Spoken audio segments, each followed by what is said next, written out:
Ken Baker, this was my Facebook, Elmer King, Ronnie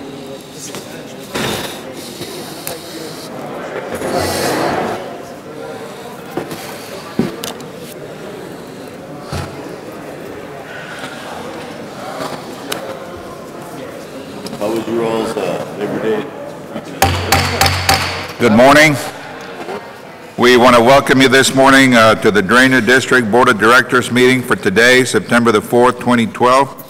Present are Commissioners Quintanilla, Palacios Precinct 2, Palacios Precinct 4, and myself. We have a quorum. Any matter under item 2? Apparently nobody signed up for the open forum, Sir. Judge. On item 3, I need our approval of our consent agenda. Yes, sir.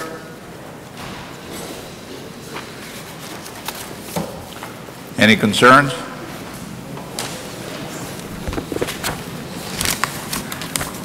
Judge, no concerns on the check register for today's consent agenda. I'll move to approve the consent agenda as presented, Judge. Second. Those in favor indicate by saying aye. Aye. Aye, motion carries. Judge, Commission, for your consideration under item 4, we have a public hearing to discuss the proposed 2012 tax rate increase.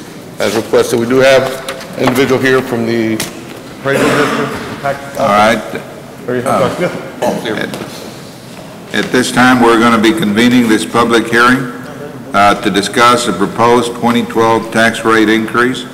What amounts are we talking about? Can you educate the public about that, Mr. Good morning, Judge Paul Villarreal. Good morning, sir. Commissioners. Morning.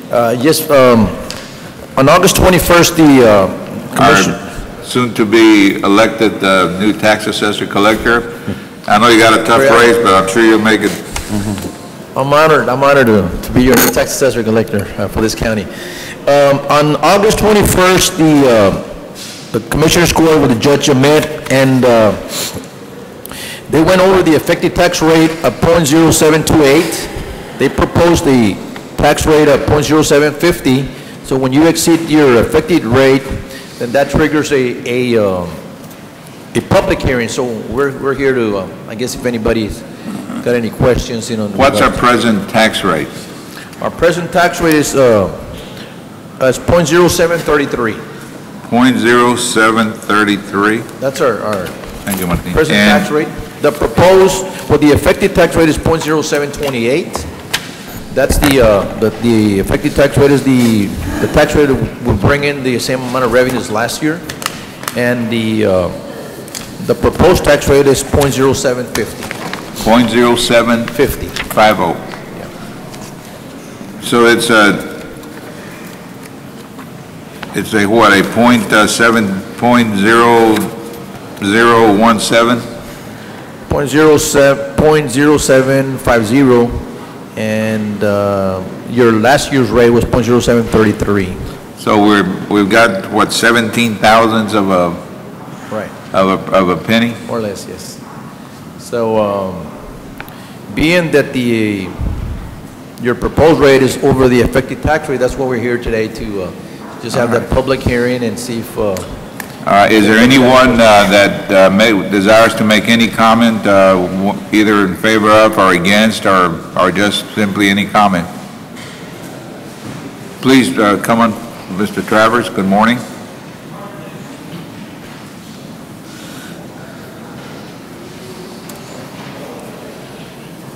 Good morning, Commissioners, Judge. Thank you again for letting me speak. I just have a question. Remember last week at our hearings about the drainage tax increase, someone who is not familiar with tax rates and their impact, I see my own tax bills and listened last week. We're talking something like a $20 or $25 difference on a $100,000 home. This material I just saw this morning is talking about differences that are much less than that. I hope the presentation will reconcile these figures so I can understand it better. Thank you very much. I believe you may be confused, Mr. Travers, that $25 has to do with a bond referendum that you're going to vote on. You're either going to vote to increase the tax rate or you're not. But what we're talking about here this morning is a 0.17 of a thousand of a penny. And what is the practical effect, Paul? Do you know as to what does that mean on a $100,000 home? Thank you. I just need to understand it better, Judge. Thank you very much. Yes. It's just my confusion. I'll listen. Okay. Okay, on the, you should have a notice of public hearing before you. It right there, the average taxable value of residence homestead in Hidalgo County Drainage District last year was about $84,464. Based on last year's tax rate of .0733, you're looking at about $61.91. The other, What is the increase, what is the effect of that .0017 okay, you're looking at about increase? $2.20. 20 cents? Yes, from last year to this year, we're looking at the value of $86,325. So you're looking more or less at about, well, you said $2.20? So it's a 20 cent per $100,000 on a $100,000 home, a 20 cent increase on their annual tax statement? I just want to make sure we understand. On a $100,000 home, there is, I know you mentioned 17,000s, it's really Well- 1700s. It's .0017. Right, and it's 1700ths of a penny. So it's 2/10, almost 2/10 of a penny. So we're talking $2 a year, which is maybe about 25 cents a month. All right, how much of an increase? .0017. And what does that mean on a $100,000 home? How much more is the taxpayer going to be having to pay? About $2.20 a year. Okay. That's provided we don't have new debt on that, right? I'm sorry? Does that include the cost of the bond issue? No, the bond issue is not even in play here. This is just our normal tax rate that we're considering here today. The bond issue, the community is going to tell us what they want, and that's not going to happen until November. All right. Thank you, sir. Any other comments? All right, at this time, we would close this public hearing, and let's proceed to item 5. Thank you very much, Judge Commissioner. On item 5, requesting approval to purchase and upgrade surveillance system through the district membership with AGAC contract number SE0512. Basically what the district has right now, Judge Commissioners, is about 12 different security cameras, basically on our gas tanks, on the gate structure, on our inventory bins. So what we're doing is upgrading those security cameras for clarity and also to provide movement at nighttime. What's happening is that we've had some movement out there during the evening and the cameras are not very clear. So we're upgrading the cameras to better clarity on them. So moved. Second. Those in favor indicate by saying aye. Aye. Aye, motion carries.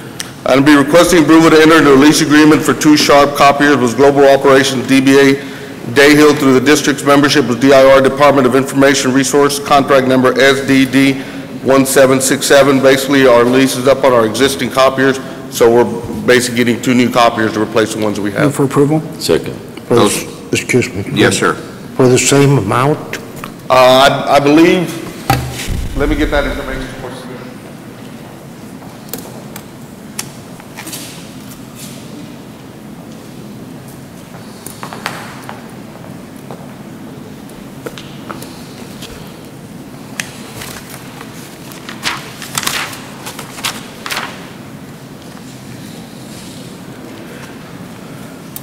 Our lease on it, Commissioners, for $295.83 with a maintenance plan of $77, and it's a little bit higher. I can't give you the exact dollar figure, but I can get it back to you, Commissioner, if you wish.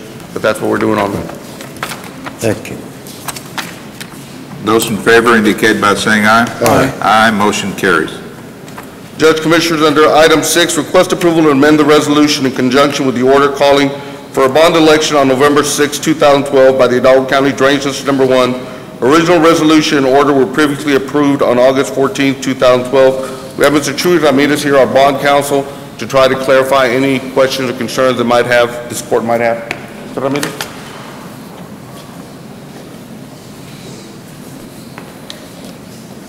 Good morning, sir. Good morning, Judge, County Commissioners. Do we need 4 people? I'm sorry? Is this one of those that we need 4 members of the court? You need a quorum. Well, we got a quorum, but sometimes when they're talking about taxes, you need 4.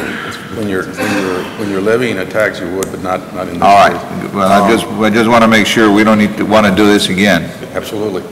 The only change to the resolution is that in the last resolution that you adopted, with respect to restricting the projects that would be funded under the Raymondville Drain Project, you adopted or rather we had in the resolution a 70-30 match. That is to say a 70% grant from the federal government. In this resolution, we're including the language 90% grant. That is to say that no bonds would ever be sold unless the federal government would grant to the county 90% of its construction costs. The reason for that change is that in my draft, I had 70% from original discussions.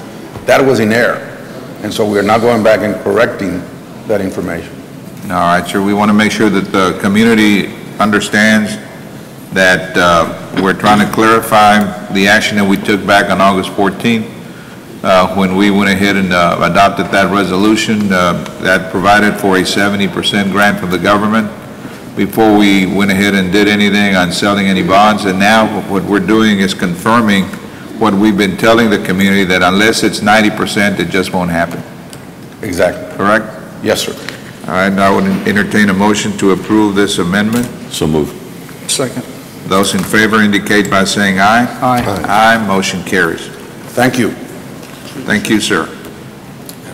Is there anything under closed session? We have nothing in the closed session unless the board wishes to entertain anything. Move to adjourn. Check.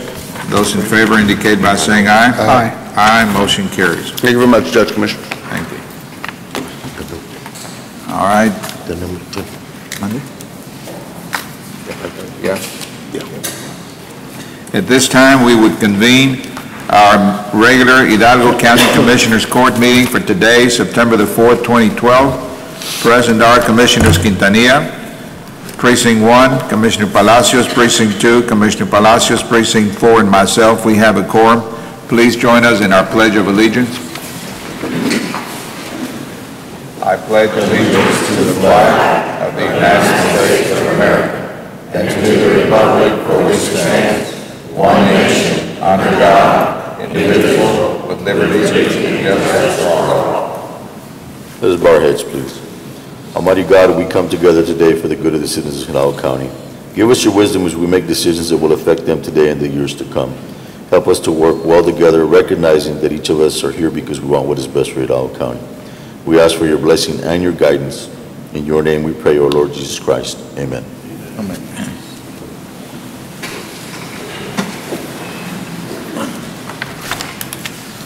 All right, at this time, I'm going to be taking an item out of order. We're going to be proceeding to item number 6A under the County Judge's Office. We're honored to have a young lady here with us today that has achieved what I'm sure all of us here want to achieve someday. We're here to celebrate her 100th birthday. This is Maria G. Valladares of Mission, Texas. She was, as I understand it, born and raised in our county, grew up in the area around Mission, settled in the area around 495 in Conway. She and her husband, Luis Valladares, operated a family farm until his death in 1963. She continued the operation well until the 1970s. They raised 5 children: Reyes, Ramiro, Luis, Cecilia, and Irene Valladares. Good morning. Good morning, Judge. Jaime Longoria with the County Judge's Mrs. Office. Valladares speak English? No. Okay. Buenos días, señora.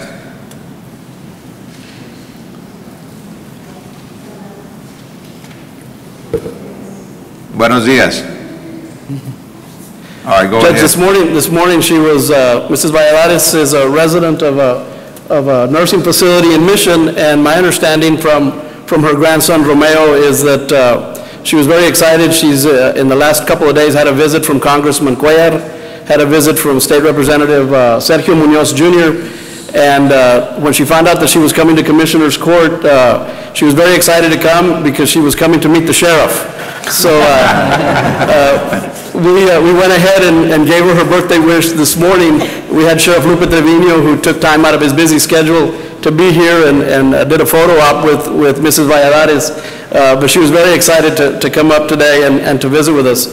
As you mentioned earlier, Judge, in the bio, Mrs. Valladares is a resident of Mission, spent the majority of her life in and around the area, around 1 Mile Line, 495 in Conway, 495 in Stewart Road in Mission. For those of you that are from Precinct 3, you know that that's a very busy area of Mission now. It boasts an HEB and boasts 495 is a very busy area. She was telling her grandson Romeo that that area used to be an orchard, and she spent a lot of her life working in that area.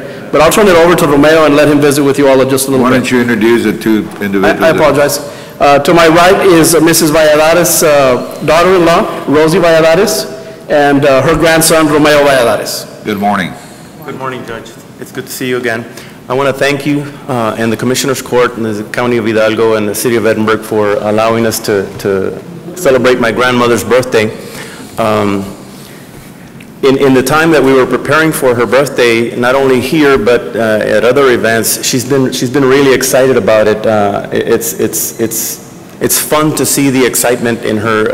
Again, she tells stories in little bits and pieces through. On the way up here, she was saying, she says, you know, she says, I haven't been up here in Spanish. She says, I haven't been here in a long time. Desde que ya dejé de pagar la propiedad, ya no tengo que venir para acá. She says. But anyway, I'd like to thank you all for making this a special event for her. And on behalf of the Valladares family and the Rivera family and all the other families that are associated with her, I'd like to thank you all for this special. Well, she certainly has lived through, I guess, the most progressive part of the history of this area. Oh, yes, yes. Back in the early 1900s is when the changes began to take place, when people started coming in from throughout the other parts of the country to, I guess, discover what was already here, and this is what was here. And the families like Mrs. Valladares, who had been living here, you know, for generations, and had been working the land, and then, as we now realize, she was a big part of that. But we certainly want to thank her. I wish she could tell us a little bit about the history of our area at some point. Maybe you ought to be making time to... I'll work on that. I'll be getting some little videos together, because she does tell really interesting stories of life back in the 30s and 40s when they were beginning their farm operations. Yeah, or even the 20s. I mean, by that time, she was born in 1912. She said that when her father brought her from Mexico, she must have been between 9 and 10. And her father used to work with the Guerras from McAllen that had the ranch north of Edinburgh. Oh, okay. So their mother had passed away, so he started bringing them over here so they wouldn't be out there by themselves. All right. So, I mean, and she just told me that last week. I didn't know she had that. Well, we want to thank you very much for bringing her here this morning. And if you would honor us with allowing us, we may not be the sheriff, but we could all participate in taking a photograph with her, and we'd put that on our website. Okay. Judge, would you like me to read the proclamation first, or do you want to do that afterwards? Go ahead. Okay, just let me read the proclamation into the record. It's whereas Maria G. Valladares was born on August 15th, 1912, having lived just north of Mission her entire adult life. It is with great pleasure that we honor her today on the occasion of her 100th birthday. And whereas Mrs. Valladares was married to Luis Valladares in 1933, raising 5 children alongside her husband, Reyes, Ramiro, Luis, Cecilia, and Irene. And whereas Mrs. Valladares and her husband operated a successful family-owned farm until the late 1970s, accomplishing a lifelong and laborious dream, Mrs. Valladares became a widow in 1963. And whereas she has long been a great source of inspiration to her family and friends for her encouraging, charismatic, and positive attitude, and whereas she enjoys the love and accompaniment of her family, she is active well into her 100 years, keeping busy by crocheting and knitting, 2 of her favorite pastimes. And whereas it is a rare occasion that we get to honor and celebrate the life of a centennial, it is most heartwarming and with great respect that we congratulate Maria G. Valladares on reaching her 100th year. Now therefore be it proclaimed that the Hidalgo County Commissioners Court hereby recognizes and honors Maria G. Valladares on the celebration of her 100th year of birth. Approved this 4th day of September. Move for approval. Second. We have a motion and a second. Those in favor indicate by saying aye. Aye. Aye. Motion carries. Do y'all want to step up for?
Judge and the court, if we may, we have another special individual in the audience today.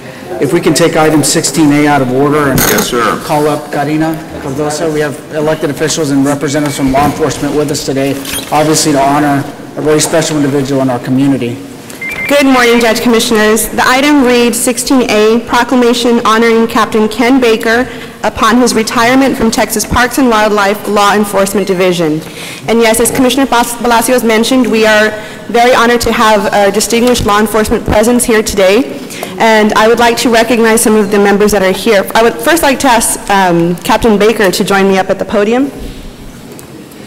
We are joined here today by the command staff of the Texas Department of Public Safety, members of the Texas Parks and Wildlife. We have the DA, Rene Guerra. We have the command staff of the Edinburgh Police Department. And we have Constables Mr. Eddie Guerra and Constable Larry Gallardo here in attendance today. So we'd like to welcome all the law enforcement community here on this special occasion. And if I may read the proclamation? Yes, please. Proclamation in honor of Captain Ken Baker.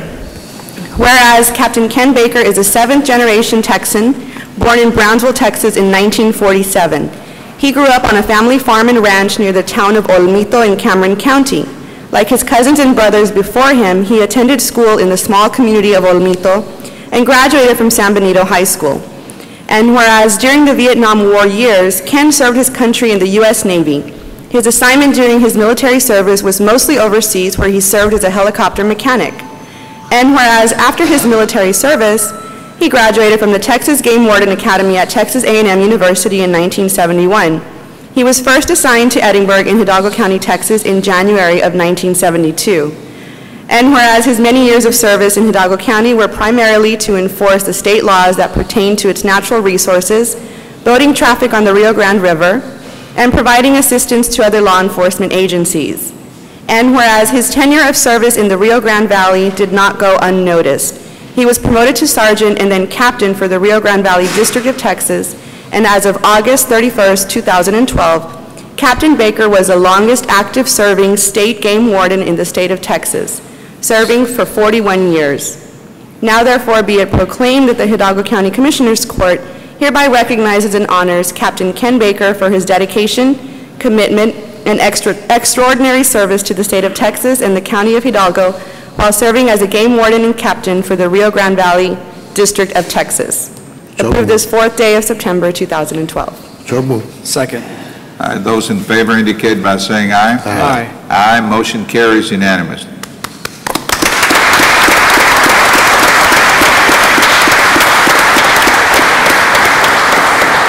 At this point, I'd like to call Captain Baker to the podium to say a few words. Good morning, sir. Good morning, Judge. We want to thank you for honoring us this morning. It's a sincere pleasure and an honor to be able to acknowledge and recognize and honor this 41 years of public service. Well, County Judge, County Commissioners, to say I'm overwhelmed is an understatement. I'd like to thank you for allowing me to be here today in your presence. But like in my career, you know, it's like, it seems that the older you get, the more you look back, you know, to places you've been, people you've met. And over the years, I've met many people in this county that are fond memories, especially some of the old ranchers that lived off the land. You know, there are places in this county still where you can find a little solitude, go to places where people have never been before. But, you know, that's just some of the rewarding things that I've experienced. And of course, working with those old ranchers like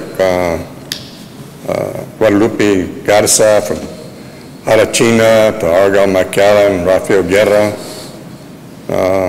Tom East, Mike and Joe Chapa, San Manuel, those are all very fond memories. And I guess I'll close with a quote about an old famous World War II general. It says, eventually, your ambition for adventure is overwhelmed by your love of ease. So I'm overwhelmed, but anyway, I want to enjoy the life of ease for a change. Thank you very much.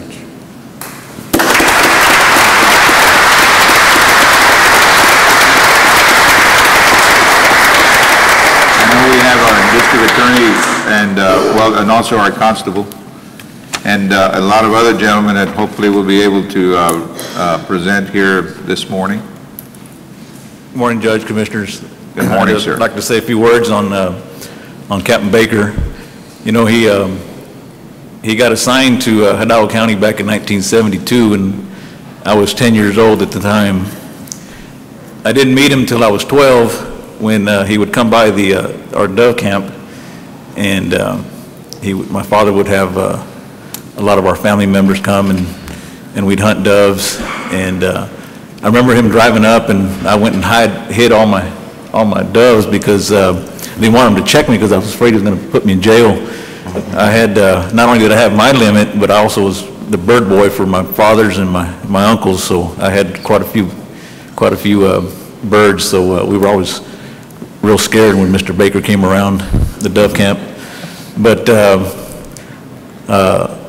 he's one of the reasons that I became law enforcement. We became very good friends back in the late 80s. He used to come pick me up, and we used to rattle the bushes together. And I'm very proud to say that I can call Mr. Baker one of my best friends, and he's been an excellent role model for me. So, Mr. Baker, thank you. Captain Baker, thank you for your service. I also did some investigation here, and Ken is a very rare person because he's, you know, he was assigned to Hidalgo County in 1972, and he never left the service of Hidalgo County, and no other state peace officer can say that because I've checked with DPS, with Parks and Wildlife, and with Texas Alcoholic Beverage Commission, and there's no other peace officer in the state of Texas that works for the state of Texas that has worked 40 years in the same duty station. So that's another accomplishment that, and Hidalgo County owes Mr. Baker great thanks for his service. Thank you. I don't know if Mr. Guerrero wants to say anything. Good morning, Mr. Judge, Guerrero. Commissioners, Mr. Facio. Judge, I'd like to say a few words on behalf of my friend Ken Baker. Captain Baker is a caring individual, and I don't know of any individual in South Texas that has cared more for the land, its people, and for Texas game and wildlife. He casts a long shadow, a big shadow, that we will miss in law enforcement reference to our game and wildlife, and for that I appreciate his service. Ken has always been even-keeled, never got too frustrated, never got too down. He was what I would consider a role model for all law enforcement in South Texas that they ought to follow. Thank you very much for honoring Ken for his service, and I wish him well, and hopefully he won't go too far. Thank you. Thank you, Mr. Guerra. Good morning, Mr. Guerra. Judge, I just want to say on behalf of Council Precinct 3 and the Commissioner Precinct 3, as you know, down in Angeles Park, we're right on the Rio Grande River. When I took office in 2001, that was one of the things that I inherited. It wasn't as bad then as it is now, but back then I contacted Captain Baker along with some other game wardens in that area, and I asked them for support, especially on Easter Sundays when we got 3,000 people or more there in the park. And as you know, the river's right across there, and there's a big park there, but they've been there every year. We appreciate it, we appreciate the support, especially now as dangerous as it is today. They continue to give us support. So, Captain Baker, we thank you.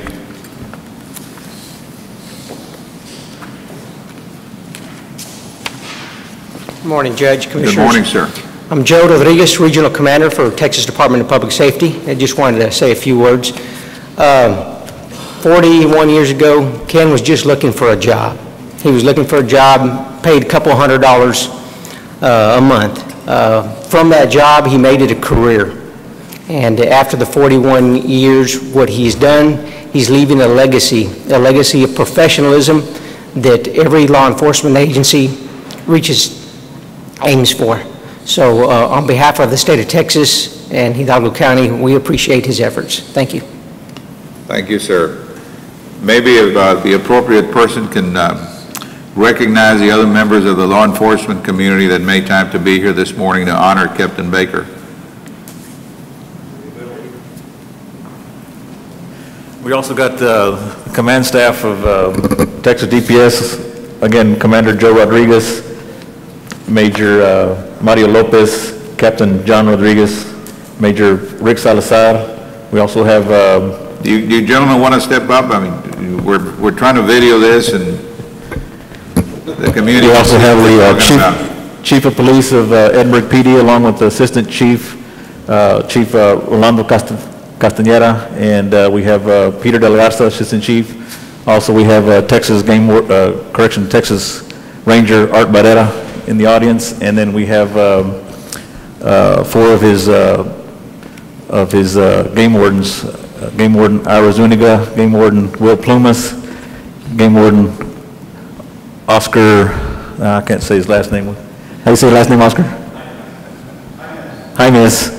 And then we have Game Warden Jarrett Baker here honoring Captain Baker today. I believe that's it. Did I miss anybody?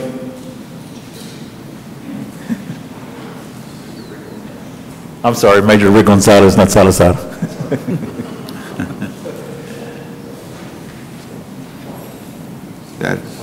Well, again.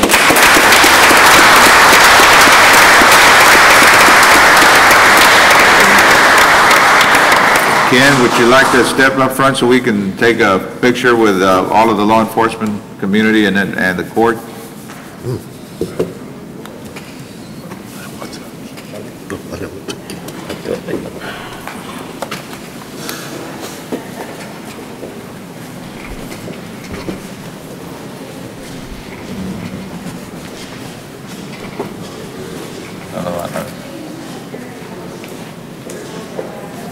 Let's see how we can do this here.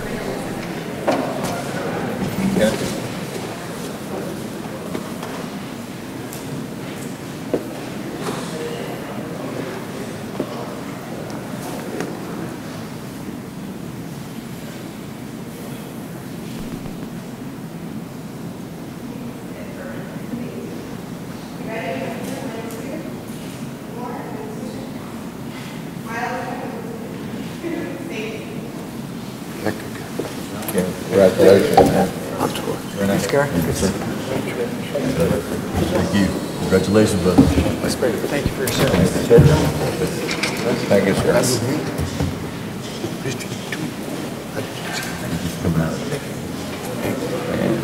Been a long time. You know, he started when I came down to practice law, man. Continue, sir. I always Homer had been here. Oh. Yeah, you're right.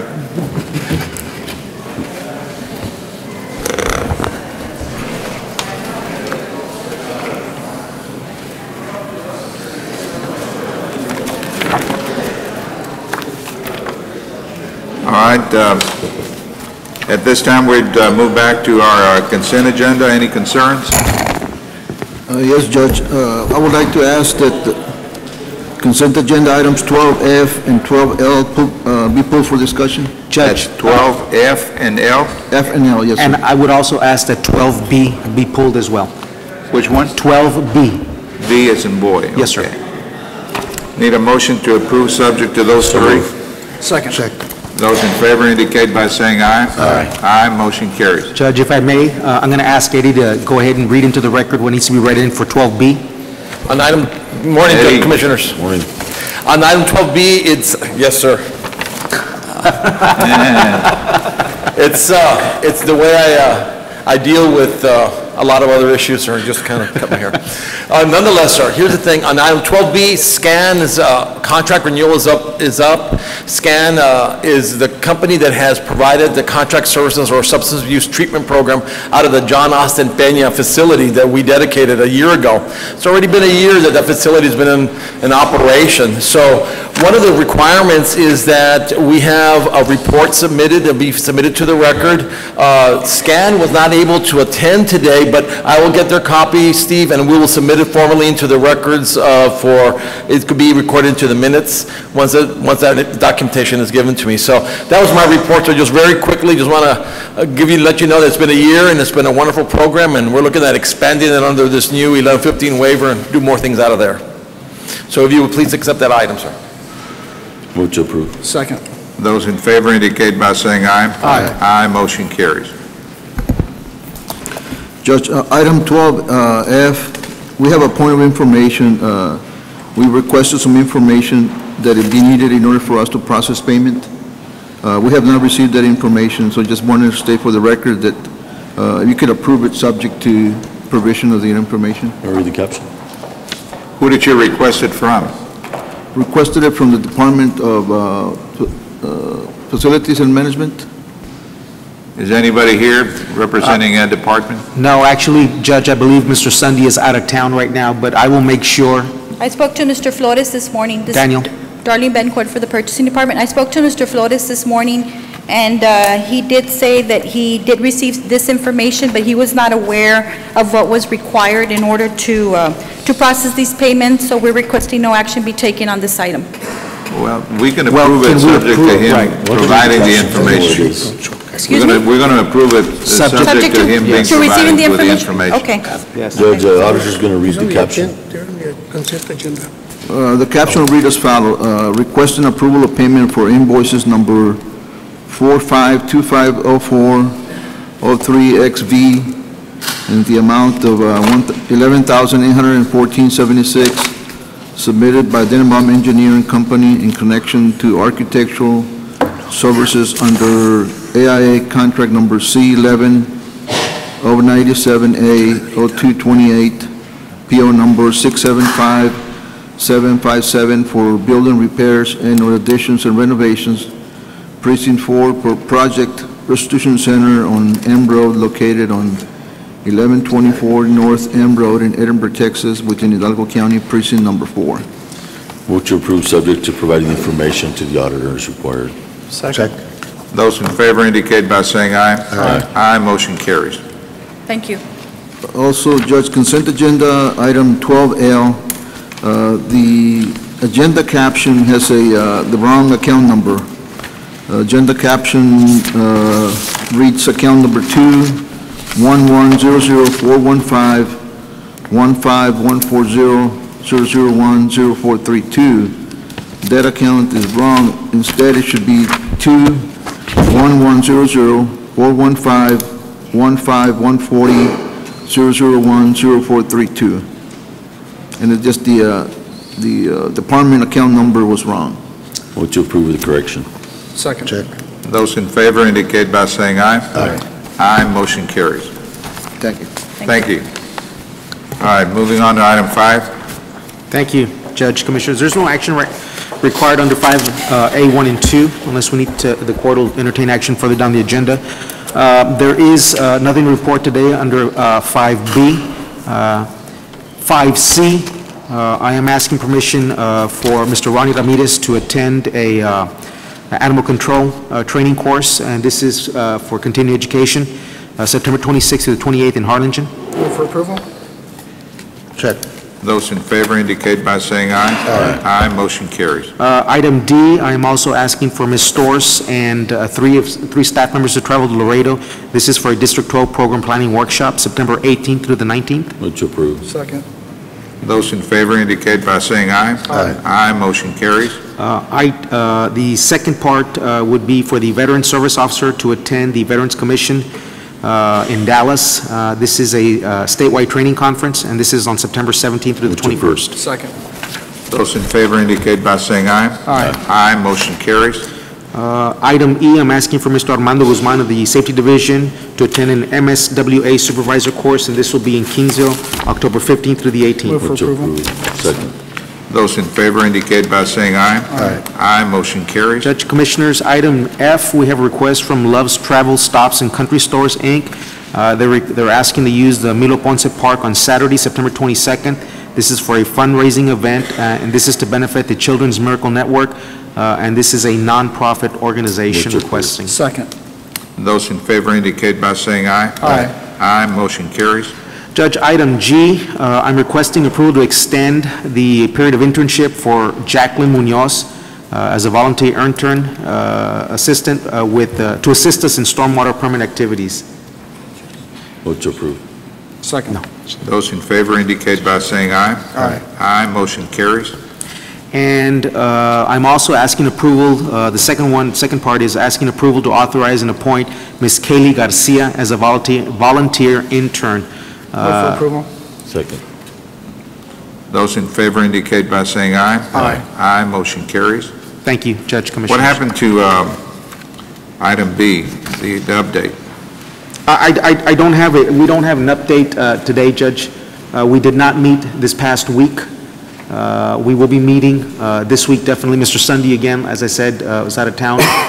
So I know you met with the Board of Judges and addressed their concerns, and yes. I'm not sure if I can use the word satisfied, but I mean, are they in agreement with what you're trying to do? We met with the Board of Judges last week. They raised a couple of issues, a couple of concerns with the parking, security. We assured them that security would be addressed by the Sheriff's Office. They also addressed an issue with flooding in the area that they park. They are correct. Generally, the area where they're at, whenever there's a large volume of water all at one time, that whole area floods. We're working with Mr. Sunday. I don't know what we can do about relieving that area with respect to flooding. That is a drainage issue. I know that the City of Edinburgh has invested and is investing quite a bit into alleviating their drainage issues or their stormwater issues. They heard us out. They understand what we're doing. We advise them what the timeline is for the portable buildings. Within a couple of weeks, we shall be constructing or assigning the area for parking, working with the Sheriff's Office for the security, and they'll be transitioning over to the new area. Again, I believe it's something like 60 feet from where they're at. We'll start prepping that area that they'll be vacating for the delivery of portables late this month, so that they can start being erected. And again, the infrastructure, the water, the sewer, the electricity is being addressed through Mr. Sunday. We have been working with the City of Edinburgh, and to date, we've hit no speed bumps. Everything seems to be going along smoothly. We still have the same target date, have everybody on board by the end of November, first week of December. And what are your plans for the 430th District Court? The 430, Judge, in looking at that area, I'm going to reevaluate or reassess the 430th.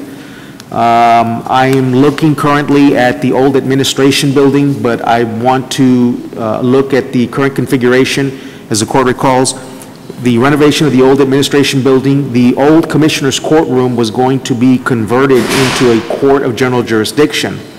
I do believe that I have a couple of viable options for the 430th, but I wanted to meet with Judge Israel Ramon and talk to him. And again, we will be meeting this week with the committee with respect to the old administration building. Again, the portable building project is tied to the old administration project. As soon as we get the portables up, then we'll be able to start commencing the work that needs to be done at the old administration building.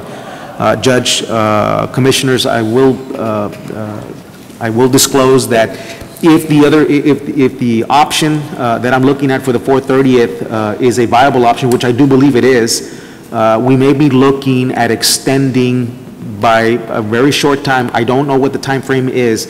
I know it will not extend past 6-7 months, I'm hoping, but I need to work with the committee, our group project, with respect to the old administration building in the renovation of that area.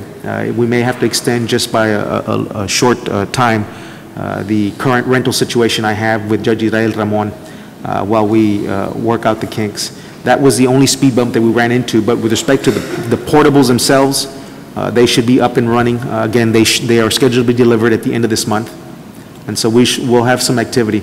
I will be working with Karina to start sending out information to the individuals at the courthouse with respect to the construction that's going to be occurring soon, as well as informing the general public as to the changes that are going to be occurring at the courthouse proper.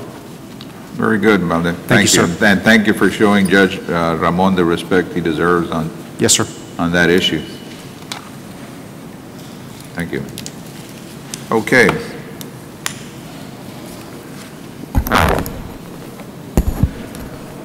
On our county clerk's office, item 7.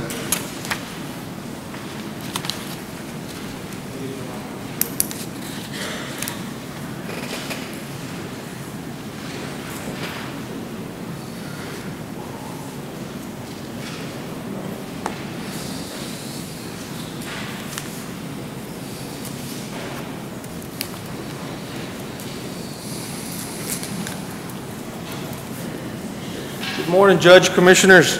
Good morning, sir. I'm here, I guess, at your request, Judge. At the last workshop, you asked that I come before the court to provide the court with a final briefing, if you will, as to what happened with our Classification Compensation Committee. If you'll recall, back in January, myself, our district attorney, and our tax assessor collector came before the court with a request to be removed from the classification committee at that time. And our primary reasons for that was that we felt that because not everybody was on the plan, that we were kind of at an unfair disadvantage. Secondly, we had some issues with some of the specific policies that had been adopted under that plan. And as a result, the court said, well, you know what, let's appoint a committee and reevaluate. Let's look at some of the concerns that you're bringing forth, and then we'll take it from there. You all appointed, I think it was about 20 to 25 representatives from throughout the county, department heads. Pretty much most of the departments were represented, and we did meet on 12 different occasions. They were very, very lively meetings. These meetings lasted on average from 2 to 3 hours. A lot of discussion, and our approach was we took the adopted policies and we broke them down into every aspect that they included, and we discussed the pros and cons and how all the departments felt they were being affected by them, or either in a positive or negative way. And in the end, we came up with an alternative. I mean, the same set of policies, we just changed them as best as we thought would work the best for the entire workforce. Our last meeting was in April, and then we followed up with a couple of, no, it was in May actually, and we followed up with a couple of sub-meetings with the Civil Service Commission and with the HR department, just to kind of try to figure out some of the procedures, how they would be applied if that was a route that the court decided to take. So there was quite a lot of discussion. The committee is prepared to do a full workshop with the court if that's your desire. You know, it's a lot of information to grasp. It would probably take several hours to filter through everything, if that is where the court wants to go. I mean, that's where we're at again.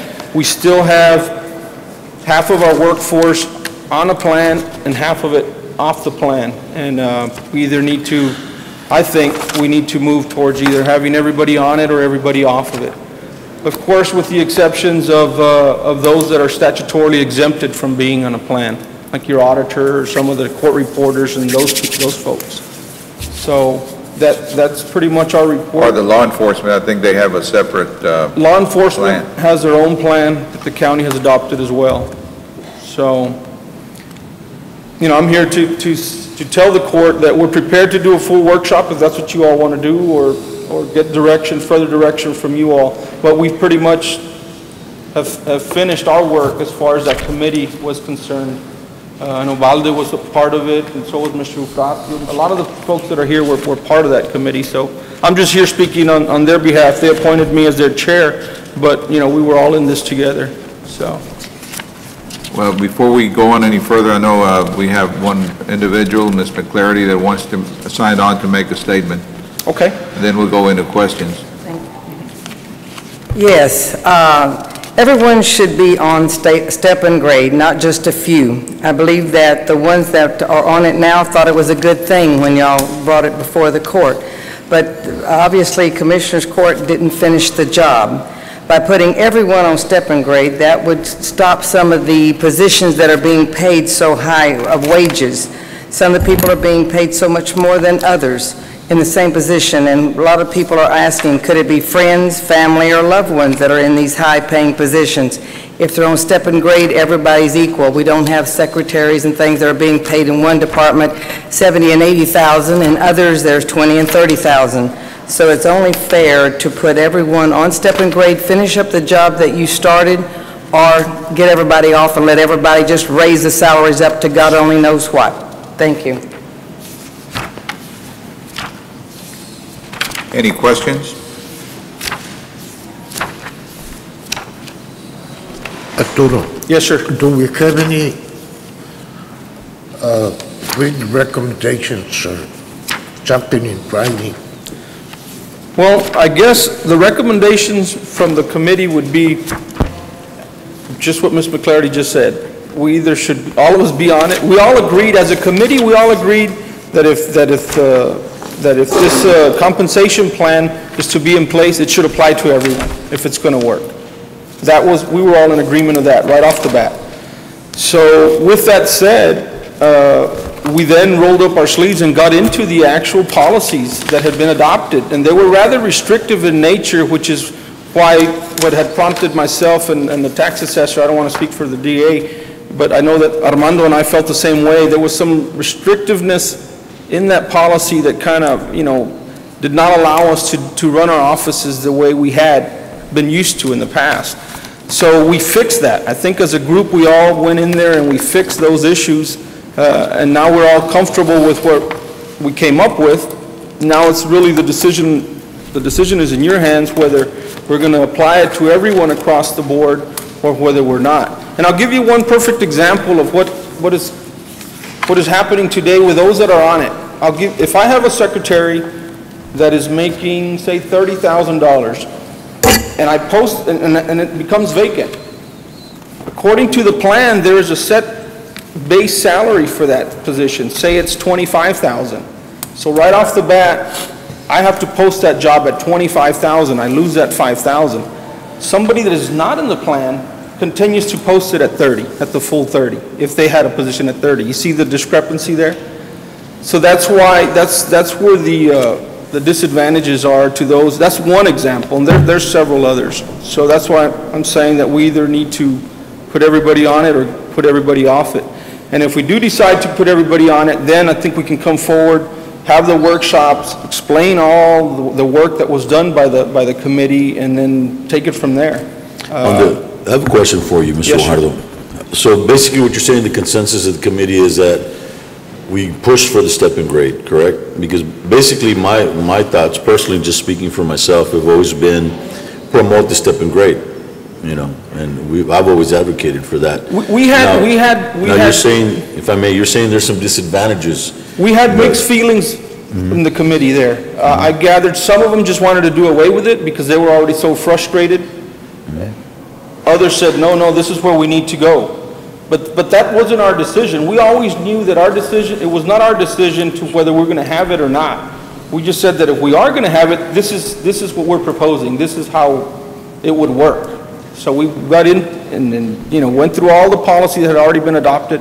Because this started way back in 2003, Commissioner. And then, you know, we went on and on and on and on. So we were almost there. This was going to be done in 3 phases. The first 2 phases got implemented, which is where most of us got on board, but the 3rd phase never got finished, and we're already more than a year and a half down the road, you know, and that's why we say, well, if that's never going to happen, then we need to... What disadvantages have you all identified, sir? Disadvantages in what sense of the word? Because I know that when you have different positions... There's no disadvantages if everybody's on it. If everybody's on it, we're all on the same page, we're all playing by the same rules, it works. The disadvantages come when some are on it and some are not. That's where the disadvantages come from. Which is why we were here in January saying, you know, we're on this thing and others are not, and week in and week out we're seeing things that are happening that we can't do, but yet others can. So I think it's a great idea, but it's a huge commitment from everyone. Because please correct me if I'm wrong, Mr. Guajardo, but my thoughts on step and grade have always been that it makes a level playing field for everyone. Everybody knows where they're at, because where we they're do going. have a lot of staff, you know, countywide, that have been here for years and are not making the money they should be making. Right. Is that correct to say? Yes, sir. And by using the step and grade, basically years of service, experience, different levels of experience would help them be promoted to step and grade and basically earn the money they're supposed to be making, correct? This would be a starting point, Commissioner, to gradually fix all of that. Okay. Obviously, you would not go in there and change people, but as people are retiring or leaving, then it's all fixing itself. Now we're coming back to a base salary that's uniform across the board. You know, everybody will have, you know, you'll have a position inventory list of all the positions that exist in Hidalgo County, and they're going to have what the starting pay grade is for all of those positions. And then there's a step and grade plan that has already been adopted by this court that obviously could also be tweaked, and then we'll take it from there.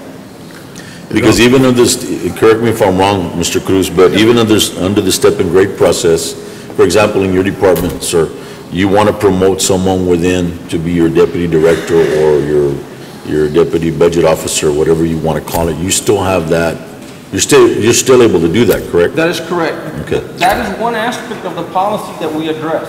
Okay. Reclassifications, regrades, hiring processes, I mean, everything, anything having to do with employment is part of that policy.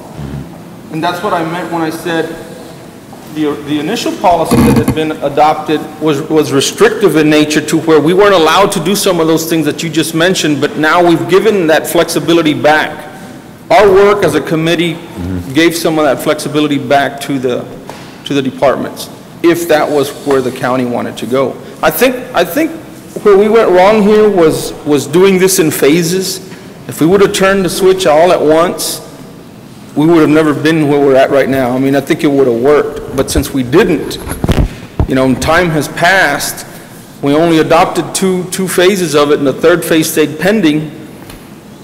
We either need to move forward or go back. One or the other. Mr. Cruz, why was it done that way? Basically because of the budgetary impact, or was it something else? Basically just the scale of the project. And also, when we first looked at it, there was going to be a budgetary impact. We went back. Once we brought Phase 1 to court, there was a couple $100,000 budgetary impact. We came back to, the court no actioned it. We came back the following week, and basically, we didn't move some of those individuals that were closer to the lower step. We kept them at that salary instead of bumping them up. So it would not have any, so it would be basically neutral as far as budgetary impact. But basically, it was the scale of the project that we decided to go into the phase approach. And again, we're closer to getting everybody on than we are, you know, we're almost there, as Mr. Fajardo mentioned. We're just a couple of departments away to getting all the county employees into this classification plan. Again, some of the tweaks that we're doing to the plan are not so much because it wasn't working, it's just to allow a little bit more flexibility. Again, it was very rigid, the way the plan was structured. New employees had to start at step 0, and in 6 months they would move to step 1. One of the recommendations is to have a hiring range. Now department heads would have flexibility hiring them between step 0 and step 2. So we're looking at those types of plan modifications that would just allow a little bit more discretion to the department head and to the elected official. Of course, all of these would have to have policies in place to where the employee that's coming in at above a probationary step or a step 1 would have to have, you know, the qualifications to be there. It wouldn't be somebody just off the street that no prior experience. They would have to have the experience, the qualifications. Be able to justify the to be able to be started at a higher than the step 0 or 1 salary. Those are just some of the recommendations. Another recommendation had to deal with the merit pay. Again, merit pay was supposed to be able to reward the hardworking employees, those that have superior ratings. Again, because of the budgetary constraints, we haven't awarded that. What we've built in is now, if you have somebody in the step 5 that leaves and you start them up at step 1 or 2, there's $2,000 to $3,000 in salary that's lapsed now. And what we're proposing on the recommendations is to be able to use that money for internal departments to use as merit money. So it's basically not increasing their budgetary, their salary budget. It's just within the same salary budget that they have, they'll be able to use any lapses and steps to be able to give merit, in addition to whatever the court would authorize during the budget process for merit allowances. But those are just some of the recommendations. I think what Mr. Fajardo wants to do is perhaps convene convene the committee along with the Commissioner's Court so we can go through all of these recommendations a little bit slower so we can get the feedback from the Commissioner's Court. And that's why I think what we would like is if the court is looking to move forward and continue with this classification plan, perhaps we can set up a workshop date to where the court and the classification committee can meet and go through those recommendations. Mr. Cruz, without considering any budget impact because of merit pay, but strictly putting step grade, adopting it across the board throughout the county, are we looking at any, or what kind of money are we looking at? Right, and I don't think the first 2 phases, we did it with no budgetary impact. We would expect that once we bring in the other departments in, that we would do it the same way. Basically, what we've been doing is the employees' current salary, we're just fitting them into the grade. Once a grade is assigned, whatever the closest step is that the step that they're assigned to. So there's really no budgetary impact. Some positions did get a $100 to $200 raise to move them up to the next step because they were so close to it. But others, we would just leave them at the same salary. And there's always, as Mr. Fajardo mentioned, there's always a budgeted to salary or actual salary gap. So that also accounts for the difference. So it's very minimal impact as far as funds that are needed to implement the last phase of this project. Mr. Fajardo. Yes, sir. I'm a strong supporter of what we're trying to accomplish here. And I would like to thank you and your committee for all the work that you put into it. And instead of throwing all the work that we've done and the committee has done, Judge, I would recommend that we set up a workshop and address it. I've been trying to to get this implemented for the longest time. In the meantime, some people have taken advantage and they can play the game. And I think if we implement something in the step and grade, eventually it's going to even out. Absolutely. Eventually, it'll all fix itself. You know, if you look at the state of Texas has a step and grade, federal government has a step and grade, most counties I would recommend that our size in the state of Texas have one in place. So, well, if a workshop is being requested, you know, that sounds like something that we need to do. I know you said you had 12 meetings. 12 meetings. And by the way, I average, also want to thank you for the work 3 hours. that you did. This is probably one of the most important issues facing our county. You know, how to address this compensation issue with our 3,000 plus employees in a fair way. And I know that, well, you were the presiding officer and I was there for a couple of meetings, and you did an excellent job in allowing everybody an opportunity to express themselves and put their comments on the record as to what they believe is needed here in the county on that issue. And at the same time recorded to where you would be able to make a presentation here in front of the court. I agree with Commissioner Palacios that perhaps we ought to have a workshop. It's important enough that we need to address it. I would like to really look at some point it's going to affect the budget. And those are the issues that I would like to see, Mr. Cruz, you address at the workshop. Yes, sir. It may not be the first year, but maybe the second year or third year or at some level. Well, and, I'm yes, sorry, no, go ahead. excuse me. On that issue, whether it was going to affect the budget, we were very cognizant of that. As a group, we realized any proposals that we made through this plan that would affect the budget would be its downfall. So knowing that, we worked to where it wouldn't be very minimal, if any, budget impact now or in the future. I mean, we really took that to heart. So just so that you know that. But we'd be, happy to come back and present. What I'd like to see, well, for example, this year we're considering anywhere between 3 to 4.7% pay raises, which, by the way, I agree with your recommendation that it be, the fair way of doing it is just doing it across the board. Thank you. Yes, I think so. And I think, you know, we've been unable to provide any raises for these, last 3-4 years. But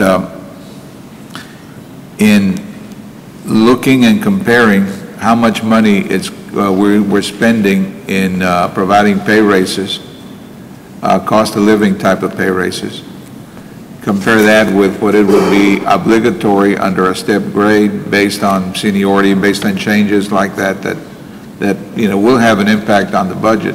I'd like to be able to say to you if you could provide us with that type of information. Yes, sir. As far as on the year-to-year type of increases, again, that's something that what we have as far as moving up in steps within the pay plan is merit allowances, a merit step increase. So that's really adopted by Commissioners Court, and we're recommending that we do this during the budget process.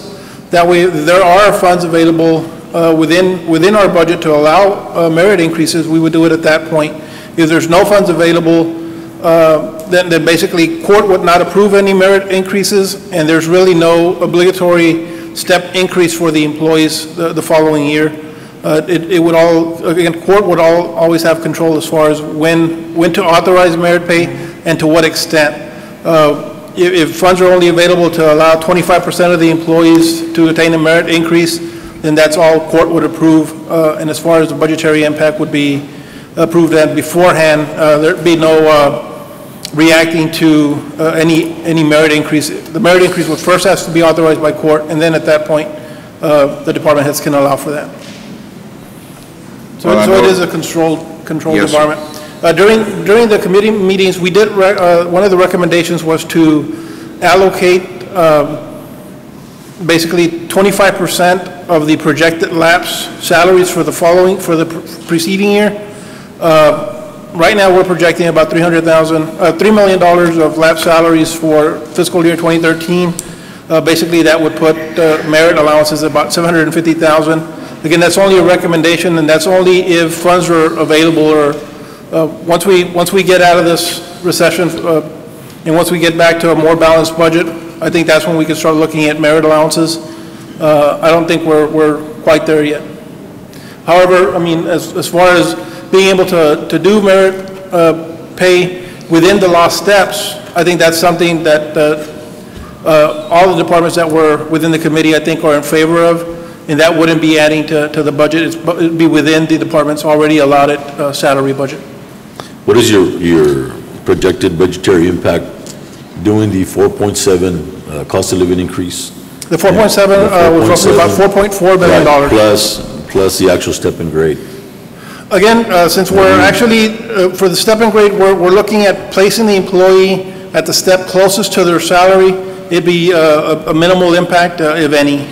Again, during phase 1, phase 2, we did it with no impact to the budget. So we're expecting that. Explain that closest to their salary, Sergio.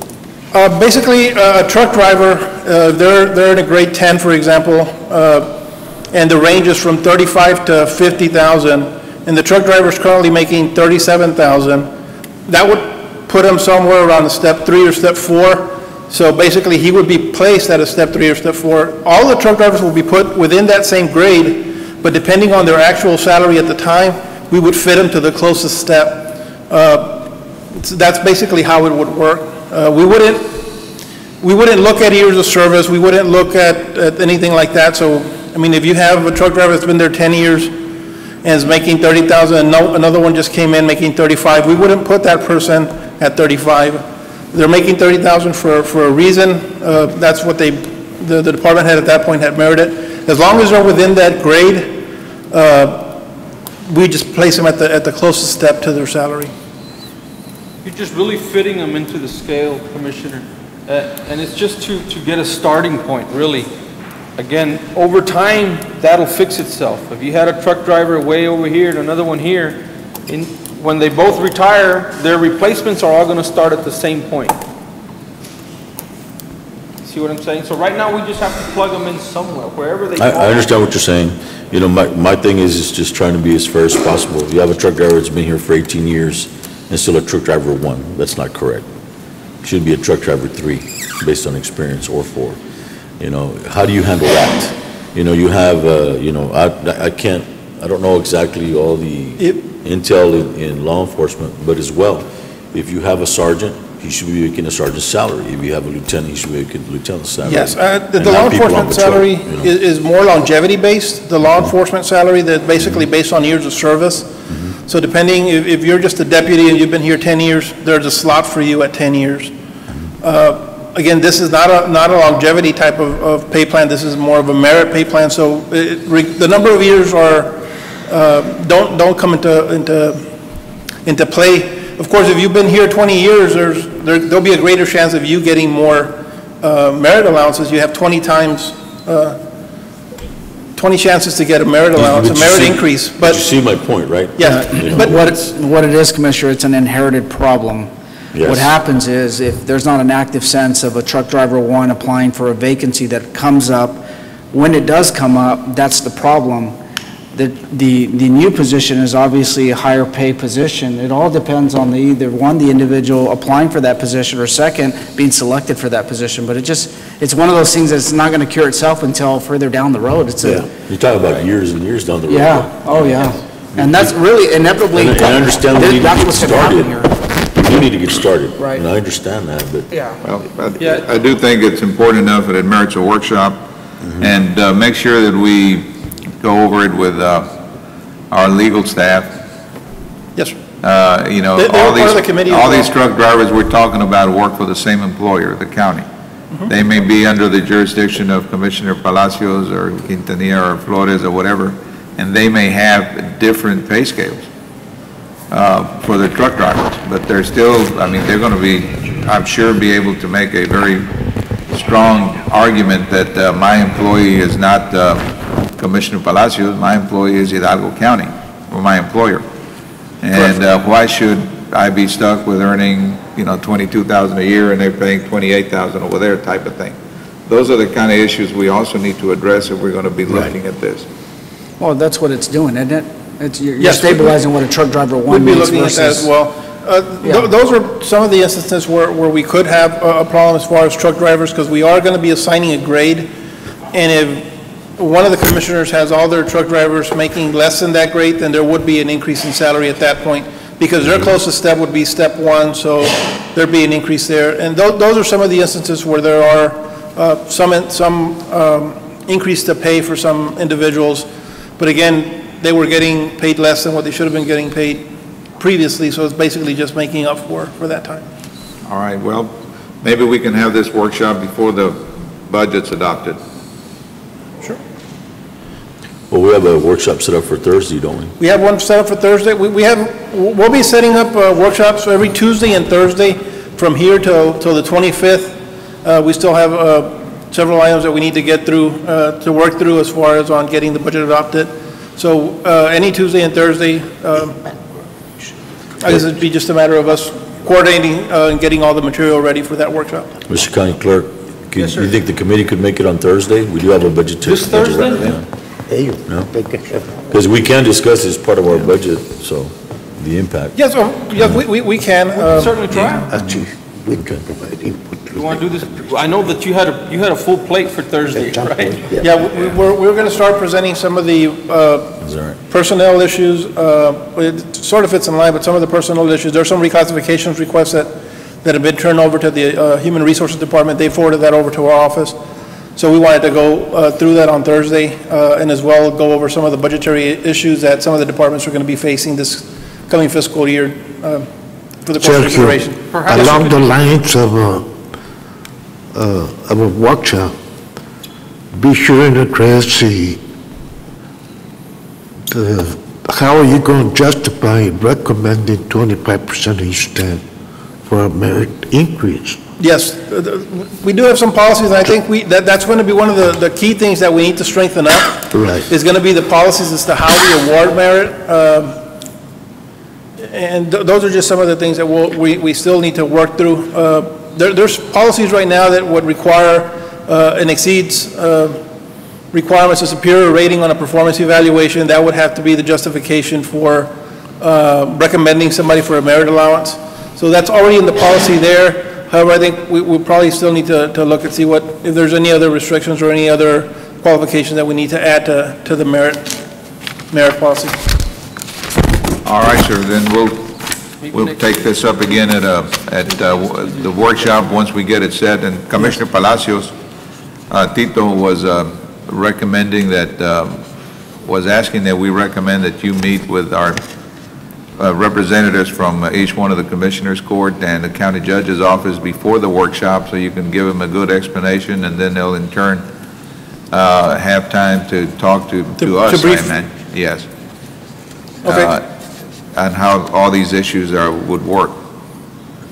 And I think that's a good idea. Yeah, we can try to meet with each of the chiefs of staff, perhaps the morning prior to the workshop. That way they have the afternoon to come back and report back to the elected officials, to yourselves, as far as any major issues. What do we name?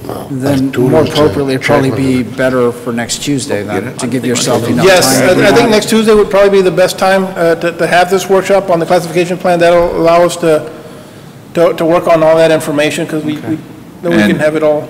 If you could continue, Mr. Guardo, Commissioner Tito Palacios again is suggesting that you preside over this particular workshop or the meeting, and I think that's a good idea. You've been meeting now for several months. You're very familiar with the issue. That's fine. I have no problem with that. Sergio and I can do that together, I think. Okay. Sure. Perfect. Okay. All right, and thank you again for all the work that you and your committee did on this issue. Thank you all for listening. Appreciate it.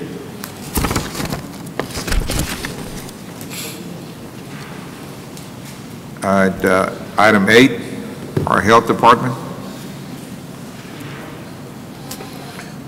And nothing to present. Then item 9, our IT department.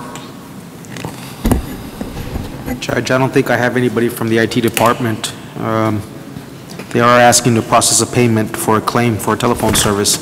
That dollar amount is $50.51. Move for approval.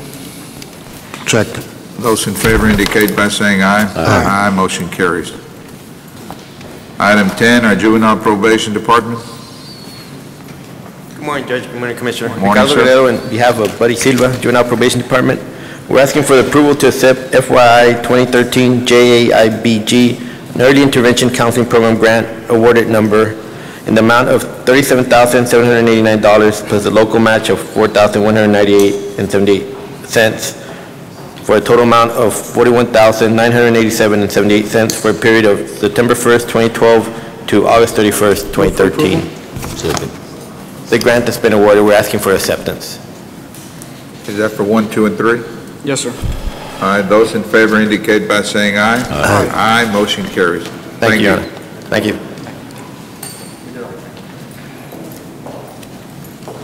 Item 11, Urban County. Good morning, Judge Commissioners. First item on the agenda is a request for the City of La Villa, and we're requesting authorization to cancel an existing contract with Noe Garza Engineers in the amount of $8,041. We paid 75% of the contract so far, but however, the representatives have requested that we terminate their contract. Move to approve. Second. Those in favor indicate by saying aye. Aye. Aye, motion carries. Item B is requesting authorization to amend the Emergency Solutions Grant Program, known as the ESG, with the Advocacy Resource Center in the amount of, the Advocacy Resource Center that was initially granted funds in the amount of $58,657,000. However, due to an increase in funding in the middle of the year, we're requesting that their amendment increase the original amount to by $94,705.75 for a total amount of $153,362.75. Move for approval? Second. Those in favor indicate by saying aye. Aye. Aye, motion carries. Item C is requesting the approval of the Emergency Solutions Grant Program subrecipient agreements for year 25, which is our 2012. We're recommending funding to the Advocacy Resource Center in the amount of $132,380.75. Catholic Charities of the Rio Grande Valley, $177,000. American Red Cross, the South Texas Chapter, $50,000. Women Together Foundation, $189,028.03. And the Salvation Army, $68,500. The total amount of the grant this fiscal year was $616,908.78. Move for approval? Second. Those in favor indicate by saying aye. Aye. Aye, motion carries. Judge, item D is requesting that we open a public hearing to consider comments regarding the Precinct 4 amendment. At this time, I would conduct a public hearing to consider public comments for Hidalgo Precinct Number 4's proposed budget and program amendment for fiscal years 21, 22, 23, and 25, which are 2008, 9, 10, and 12 work plans. The proposed amendment will decrease the fire station equipment, deleting the Lynn San Manuel Fire Station project, and create a parks recreational facility improvements line item for the development of Sunflower Park in the Precinct 4 area. Are there? Judge, if I may comment? Yes, please. Okay. Basically, I know the appearance, it appears to look like we're deleting a project. What we're doing is we're moving our funding around and best use our urban county funds for the development of the park. We're going to continue utilizing CO funds for the development of a new fire station on the north side of town. The reason why is the process utilizing urban county funds is a more extensive process when currently we do have COs available for the development of fire station. So we're going to go that avenue to try to expedite the building on the north side.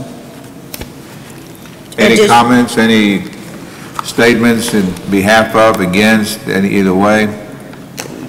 Judge, if I may, I'd just like to reiterate the comments that were made by Commissioner.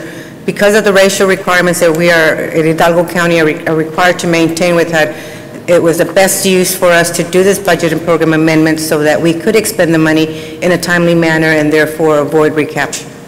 All right. At this time, we would, not hearing any requests, would close the public hearing. Move on to item D2. Item 2 is requesting the approval of this budget and program amendment utilizing the fiscal years that you mentioned. We plan to use the funds as a recreational facility for the development of Sunflower Park in the Precinct 4 area. Move for approval. Check. Those in favor indicate by saying aye. Aye. Aye, motion carries. Thank you, Judge Commissioners. Thank you, ma'am. Item 13, our Elections Office, or I'm sorry, item 12, Elections Office. Good morning, Judge. Good morning, Commissioners. Item 12A is discussion interaction, just an update on elections that last week on Tuesday, the 28th of August, the DC Court went ahead and ruled against the legislative maps that were drawn up last year, and so Friday, the San Antonio Court met, and we are moving on ahead with what are called the interim maps. There are no disturbances with the interim maps, but they did say on Friday that by December 1st, all interested parties have that date in order to bring across any briefs for reconsideration of those legislative maps for the 2013 year.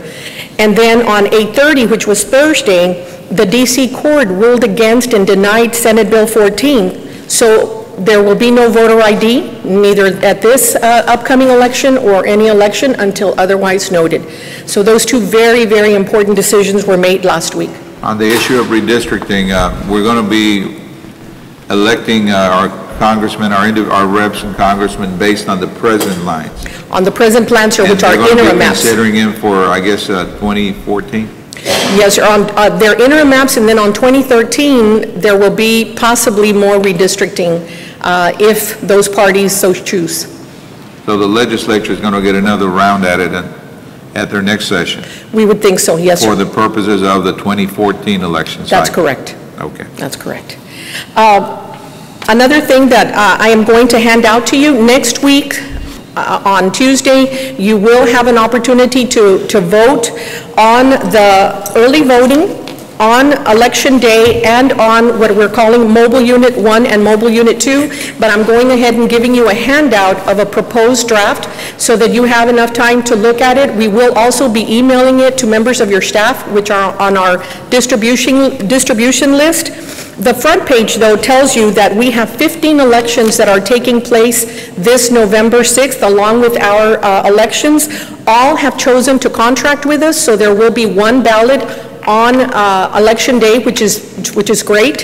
Voters will not have to go to different locations in order to vote for either their school or their city election. We also have 2 elections that canceled, and they're noted at the bottom of the page. So we move forward with 15 additional elections. And then the second page is your early voting draft schedule, which has 28 locations. 25 were on the runoff, and we added 3 additional, which I had already told you about. We've got La Villa, Monte Alto, and Valley View that came on board for a full contract of elections. So we always note a poll location in an individual entity that is having an election. The next schedule, of course, is your Election Day, which there are 2 changes. The very first one was Templo Inspiración was a location, and we've now replaced it with Alamo Community Center. And then number 24, where La Jolla has graciously allowed us now to use their Economic Development Center building, replacing the City Hall. There were issues with City Hall, although a great location, centrally located, there were issues with parking and with the people that needed to go to City Hall. So I ask you to look at these schedules and to please contact me so that we may have discussion over any issues that you may be feeling. The last schedule, of course, is our Mobile Unit 1 and our Mobile Unit 2. We will be meeting with you, Judge, and with members of the ACT Board to fully discuss and update. We've got 2 openings still. On Thursday, November 1st, we have the afternoon on Mobile 1, and on Mobile 2, we've got Thursday, November 1st, completely open. So we will update these and have this completely ready for your consideration and your voting on next week agendas. Well, we have a meeting already set up, don't we, with ACT? For tomorrow, sir. For tomorrow, okay. Yes, sir. So please, again, there is no action required on this. I'm just simply letting you have these schedules so that you may review. Any questions? Okay, so item B, I am requesting authorization for Hidalgo County Elections Department to apply for the Voting Access for Individuals with Disabilities Grant Program. The purpose of this program is for counties to make polling places accessible and provide the same opportunity for access and participation to individuals with disabilities. While I was at the law seminar 2 weeks ago, HAVA went ahead and proposed a $50,000 and a $25,000 grant, and we put it on the agenda, and I'd like to thank Monica Badillo and Mr. Guerra's office for allowing us to put it on so quickly so that we may have the opportunity to apply, because the grant actually finalized this past Friday, but Mr. Glotzer over at the Secretary of State's office said that for us to go ahead and proceed and get permission to apply because there may be an extension. So we're just hoping that there's an extension. Move for approval. Second. Those in favor indicate by saying aye. Aye. Aye, motion carries. Thank you so much. Thank you, ma'am. Item 13, our auditor's office. Good morning, Judge and Commissioners. I'm Linda Fong from the County Auditor's Office. I'm here to present item 13. Item 1 is approval of 2012 certification of new sources of revenue, and these are new revenues that were not included in our 2012 budget. And let me read the totals. For the general fund, I have $421,866.14. For special revenue funds, I have $2,976,349.57. For debt service funds, I have $534,389.90, and enterprise funds, $1,850. How much, these are monies that you had not put into your projected revenue? Correct. For this next year? Correct. And So how we're much now- is it? More than 3 It's a total of $3,934,455. A total of 3 million, For all funds, okay. $934,455.60. Does that mean we can subtract it from the projected shortfall figure that was given to us 2 weeks ago? I'm not sure what figure, but yes, any additional revenue sources if they were not considered by Sergio. Are you taking that into consideration, Sergio? I think he does. He estimates for additional revenues. Great. All right. Any other questions? Move to approve. Need a second? Those in favor indicate by saying aye. Aye. Aye, motion carries. Not squeezing any more money anywhere? The second item is presentation of the 2013 Statement of Estimated Available Resources. And I'm going to discuss the general fund since that's the critical one. For the general fund, we're estimating a 2012 ending fund balance of $35,003,525. We're also estimating delinquent tax collections, including penalties and interest, of $8,001,000, and other revenues of $19,849,726. And other revenues are pretty much in part to what we've estimated last year. We're not estimating current tax collections. Of course, that will depend on what the Commissioners Court adopts as their tax rate. If a 59-cent tax rate were adopted, similar to last year's and the previous years, then current tax collections and penalties and interest for current taxes would be estimated at $133,498,356 for a total available resources for 2013 for the general fund of $196,352,607. Okay.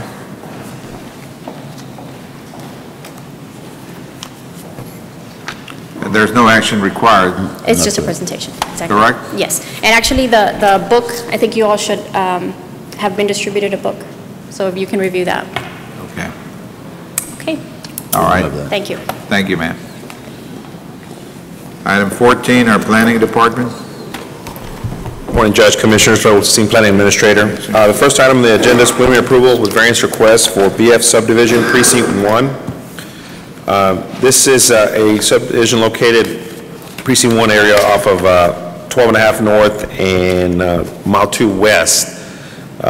It has been submitted for preliminary approval. It has been reviewed by all the county departments and has been presented to the Subdivision Advisory Board, and it has received a recommendation favorable recommendation from the advisory board for the preliminary approval. The variance request essentially is, it's still located in the flood zone AE.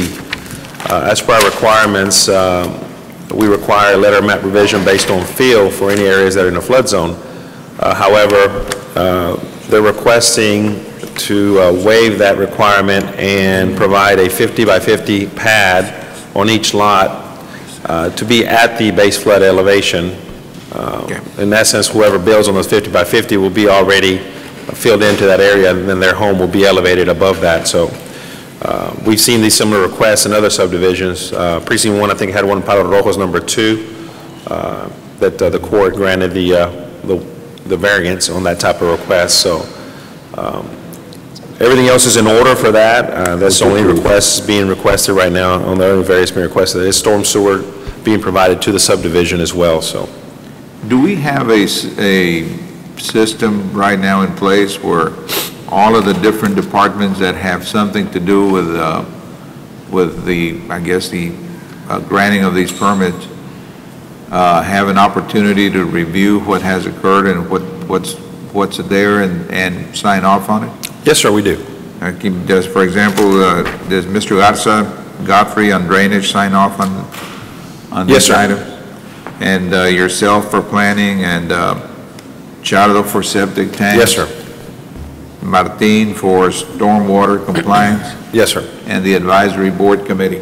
Yes, sir. And they all have signed up, not just that they went through them?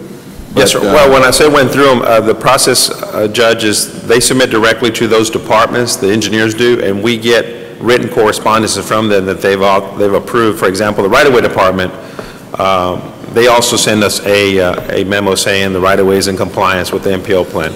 The drainage district signs the drainage report saying it's okay to submit the planning. The health department also provides that everything is adequate for the type of use with the septic tank.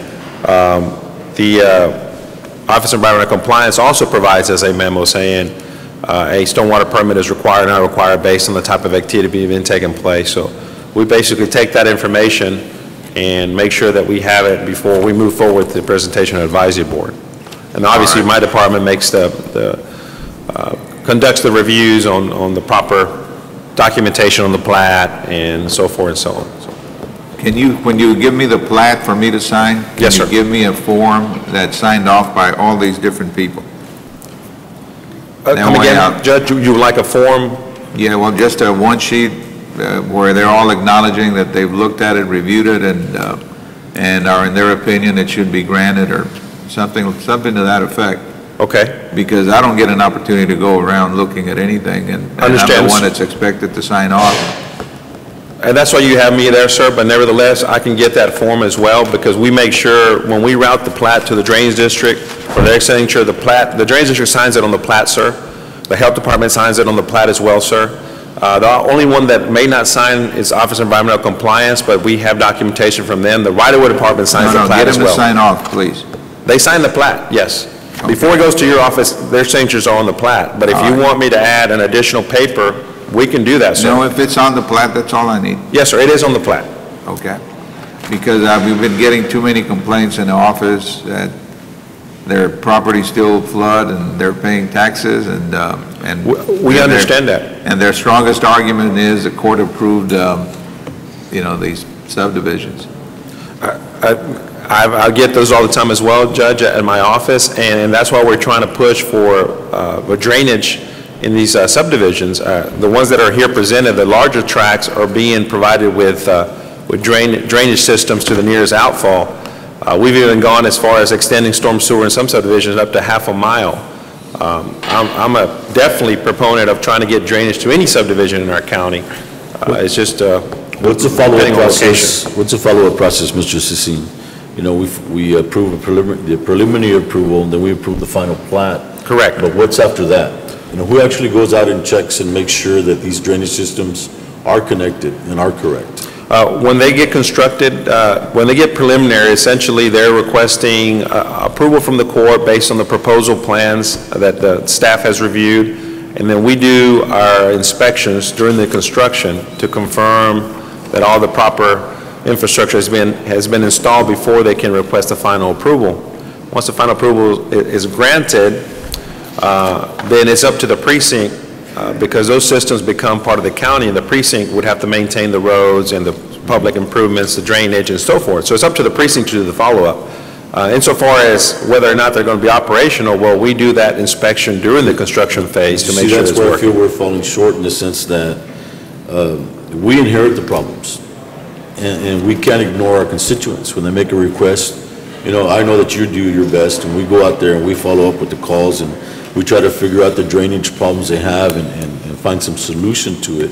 And I think this is where the judge may be a little frustrated with it as well, is that we always end up inheriting the problems. So how can we change that? You know, do we have code enforcement that actually goes out there after the final plat is approved and says, okay, the drainage laterals are connected. We do have the bar ditches in front of the lots. They're where they should be. Every lot has the pipes set already, you know, the culvert pipes, you know. Do we have that in place? Yes, sir. We follow up on any complaint that comes in through my office. Most of the complaints that we get, Commissioner, have been from maybe developments that don't have a positive outfall, obviously don't have a storm sewer connected to a drain ditch, because there's no drain ditch nearby within 5 miles. So the court would have to make the decision and say any development has to have a point of discharge outfall. And if the court makes that decision to say we're going to require storm sewer to the nearest outfall, with all respect to you, Mr. then we can enforce that. With all respect to you, that's not my question. The question was, do we have anybody that actually goes to check the subdivision after it's already completed, after final approval, and says all culvert pipes are set, the drainage outfalls are connected, you know, the contractor or the developer has met? Well, we do that before we can get final, Commissioner. Okay, you do. We provide that to you. This wouldn't be here for final, sir, if we hadn't done that already. Okay. So, in essence, we have to do that before it goes final. After it's final, then it's up to the precinct to maintain the roads and maintain the storm sewer system. Yes, sir. All right, sir. Because there's so many roads that are not paved throughout the colonias, and we accept. You know, I don't think so. If I may correct that, sir. Any development that comes through here now has to have the proper improvements, sir. If not, it wouldn't be before you. As far as paved roads, septic tanks, water lines, then we would not be, I would not be presenting a subdivision that didn't have that. The only thing that's in question that may not be installed, as I mentioned, are storm sewer systems. Because depending on the location of the subdivision with respect to a nearest outfall, it may not have a storm sewer. I don't blame your department for this, don't get me wrong, but there's a breakdown somewhere. Because out of the 400 colonias that I have in my precinct, at least 60% of them are bad. So there has to be a breakdown somewhere. 60% are what, sir? Are bad. They've got drainage issues, they've got street issues, you know, and I understand it's years that have gone by, and this is no reflection on you or your department. I'm just trying to better the system. How do we get down to the bottom of this and start fixing the problem, you know, for the future? Sure. You know, and I know as I mentioned, you're doing a great job, and so is your staff, you know, no reflection on you all, but I feel that there's, I guess the model subdivision rules is an issue, probably. As I mentioned, sir, most of our complaints that we receive are from areas that are flooding because there's no positive outfall, sir. And those colonias have been approved with on-site retention. They can only retain a certain amount of water, and thereafter, if it continues to rain, it's going to flood, or water's going to stay there. If the court makes a decision to say, we're not going to allow any more development until there's a positive outfall to the subdivisions, then you would address the issue of drainage. Until what? Until a drain ditch is nearby that area, or if you require the developer to extend 5 miles to the nearest outfall. In some cases, we have developments that up in the northwest area, northeast area, that there's no drainage, and the nearest outfall is 3 miles from the subdivision. So they do on-site retention. They do swales, detention ponds. When those fill up, then the streets are going to flood. If the court says, we're going to require an extension from the subdivision to your nearest outfall, whether it be 1 mile or 5 miles, you give me that direction, we'll enforce it. Well, these detention ponds are able to hold up to how many inches of rainwater? Technically, Judge, the requirement that we have is a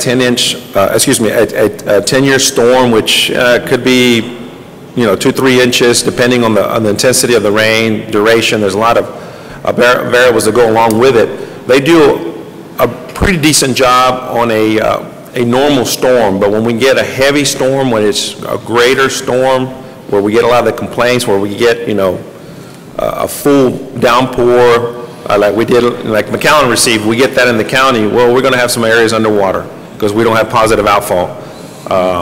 It's just the nature of the beast. And again, if we require a point discharge and outfall from wherever that ditch is located to the Colonia, then you will address some of those issues. You may still have some flooding because of the intensity of the storm, but then you will have a positive outfall where you don't have to be out there, going out there and pumping water. And that's kind of hard to enforce if we don't have a master drainage plan in place either. I have a question, and this might be off the subject, but in regards to these detention, on-site detention, do we hold that property or that lot fee simple? Is it owned by the county or owned by the developer? When we do, Commissioner, we have a plat note that's been developed by legal counsel that basically allows us to go in there and do the work that we need and charge the owner sometimes. To service it? Yes, sir. Okay. It's either a homeowner association or the actual lot owner itself, depending on how the plat was approved, but it has been reviewed by legal, that note. Right. Some of the issues we saw in the past is drainage swells, how they're not donated to the county. The problem with drainage swells on lots is the fact that people build on them, they obstruct the swell, and inevitably it becomes pointless almost. It really defeats the purpose. You're correct. What do we do these days? Are we proactive in owning an easement through the, with the swells, or it's just not owned by the county? What we've had, Commissioner, is the swell system with the easement. We have not gotten to the point to try to own properties. What would be ideal would be to maybe shift our focus to a regional detention for that subdivision, have the developer designate an area just for the water instead of the swales. We should still accomplish the same task to hold water, but it's only for, if there's no point outfall, if there's not an outfall, it's only going to be for a short period of time. Because once that thing fills up, it's going to start backing up into the streets. Well, Mr. C, I share the same sentiments of the other commissioners, is the fact that if we don't proactively either own the easement for the swell systems or have some control mechanism where we can service them and assure that they don't build upon them, obstruct them, again, we're inheriting another problem. We're not really curing cancer. So I don't know what we're doing at this point to assure that future developments, whether it's a swell system or detention, that we have a right to go in there to service. We have that now, sir, through the plat notes that get recorded. As again, it's a paragraph almost that's been developed by legal counsel that allows not only us, but the Drains District, if so choose, to go in there and enforce the cleaning of those swells and levy fines and so forth. But it still becomes a headache. I mean, the swell system is still a headache. I agree with the comment that the commissioner made earlier also. We need to have a master plan drainage system in place to have some vision as to which way we're going to go with the outfalls. But again, I go back to my point is you're going to have water standing unless you have an outfall to the nearest ditch. Here's a reality as a commissioner, and I'm certain that all the other commissioners realize. In the last 20 or 30 years, we've been blessed by developments, subdivisions, more rooftops, tax base. Problem is we inherited the subdivisions as they were built. And so the imperfections of the development, we've inherited them. Sure. We have subdivisions that have curb and gutter, storm, sewer, and we haven't serviced them at all. That's correct. In the very near future, the life of a road is only as long as you keep water off it and you maintain it. In the very near future, the demand's going to increase greatly on having the need to go back in and service those subdivisions because we're barely tackling those issues. So what would be nice is if we can be proactive and solve the swell detention, on-site detention. Of course, it doesn't solve everything, but at least it gives us, it stops the bleeding. It allows us to, those newer developments to be developed in a manner that we extend the life of the road or the infrastructure in place. So I agree with the other commissioners. It is a major issue. Yes, sir, it is. Major issue. All right, we have a motion as to what, 14A1? Correct. Is that the one, Mr. Zacine? That is correct. Yes, sir, Judge. Right now it's 14A1. Do I have yes, a sir. second? BF subdivision. All right, we have a motion and a second. Those in favor indicate by saying aye. Aye. Aye, motion carries. Before we proceed, Mr. Zacine? Yes, sir. I'm going to have to recess this meeting and convene our budget workshop, which is set for 11 o'clock. At this time, I would be convening pursuant to the notice requirements of the Texas Government Code, the budget workshop, the 2013 budget workshop for Hidalgo County. And having convened it, Commissioners Quintanilla, Palacios Precinct 2, Palacios Precinct 4, and myself being present, we have a quorum. Before we proceed to get involved in the budget process discussion, I'm going to be recessing the workshop and proceeding to come back and terminate our regular agenda meeting items. Can you go ahead then and proceed to item 14.2? Yes, sir, Judge. Thank you. Preliminary approval of Buenos Aires subdivision, precinct 1. Would you like to have the preliminary just all in one? Is that okay? Since they're preliminary and we're short on time, I'll just read for the record. Buenos Aires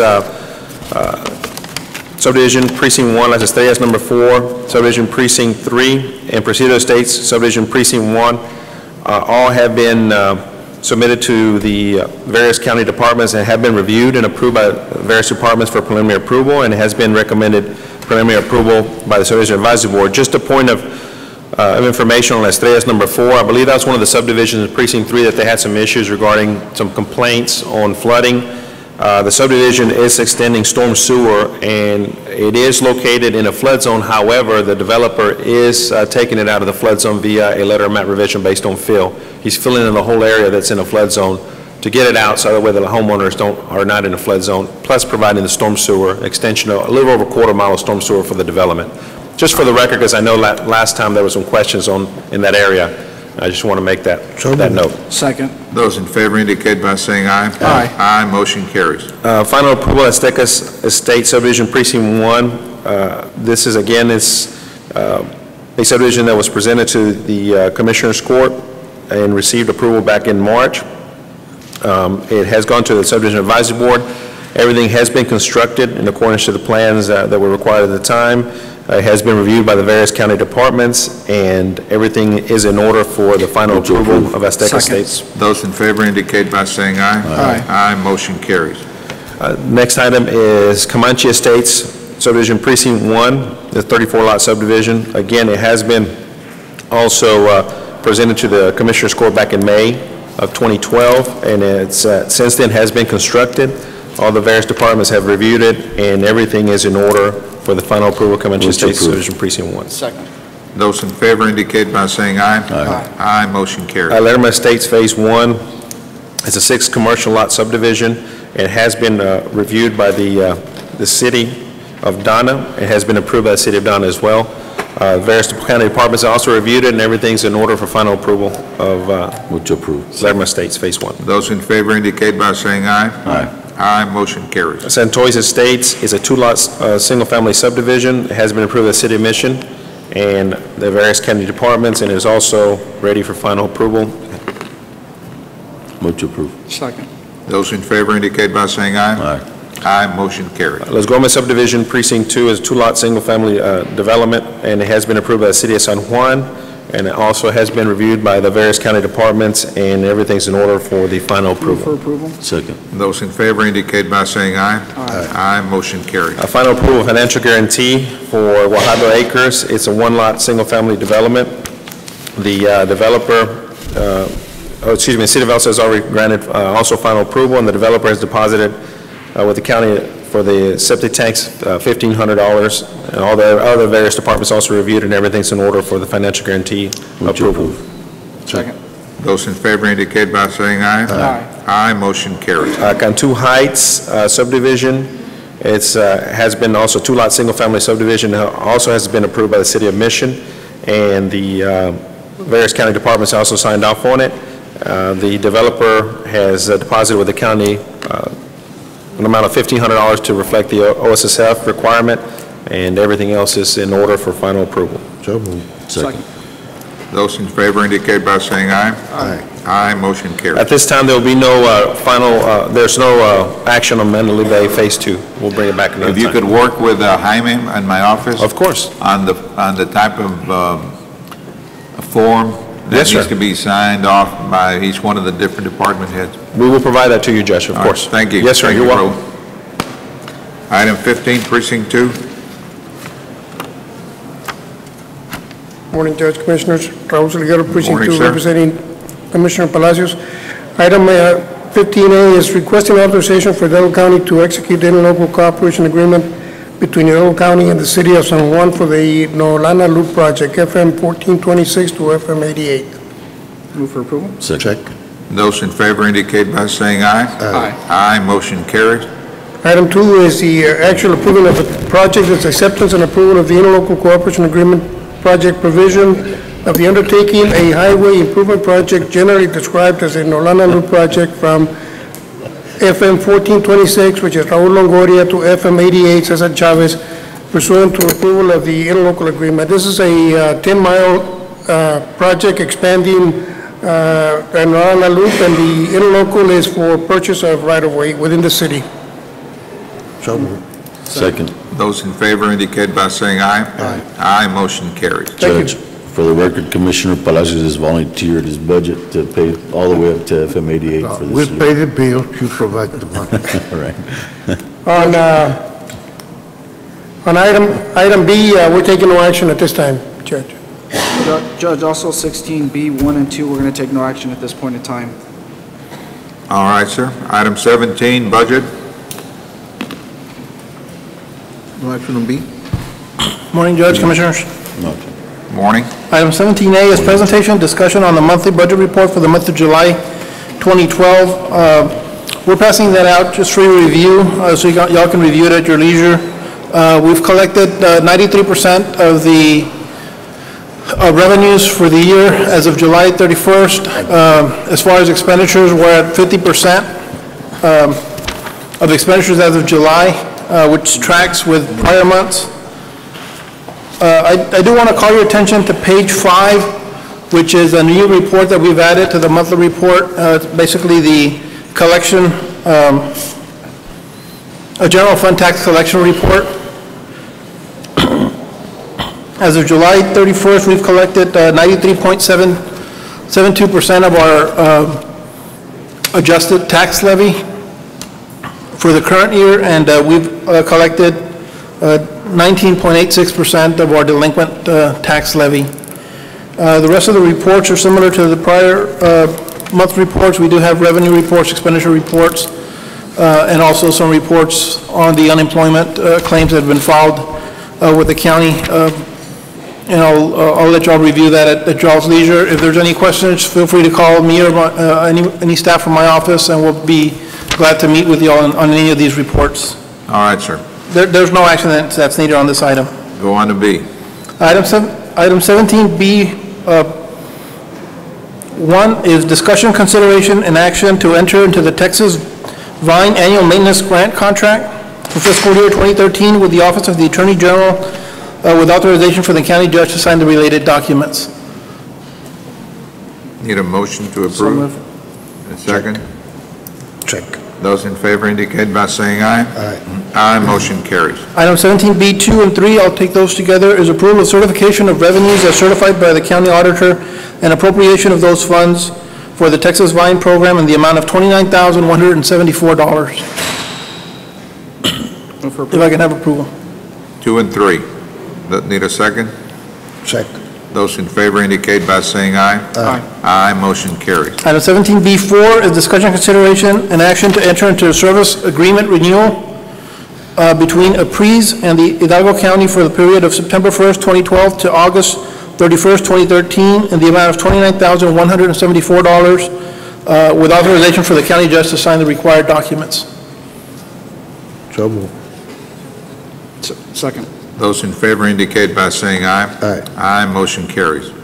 Item 17C1, A and B, is approval of certification of revenues as certified by the county auditor and appropriation of those funds into the Precinct 4 Drainage Improvement Project in the amount of $34,278.30.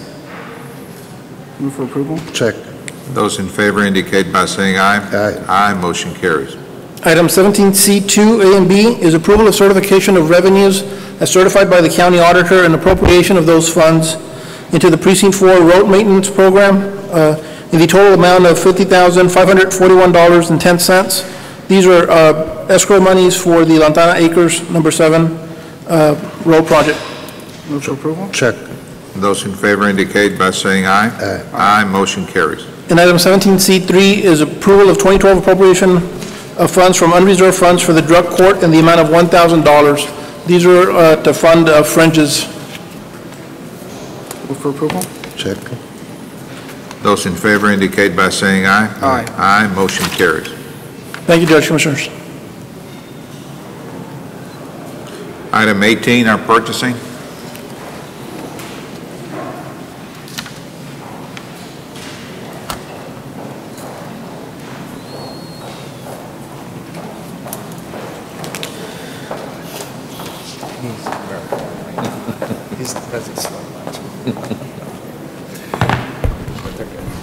Good morning, Darlene Bencourt for the Purchasing Department. Item 18A1 and 2, no action. Item 3, recommending action to reject bids for Hidalgo County Security Guard Services. Project number 2013-046 as requesting Department Directive, Constable Precinct 4, and reevaluating the project. Requesting approval.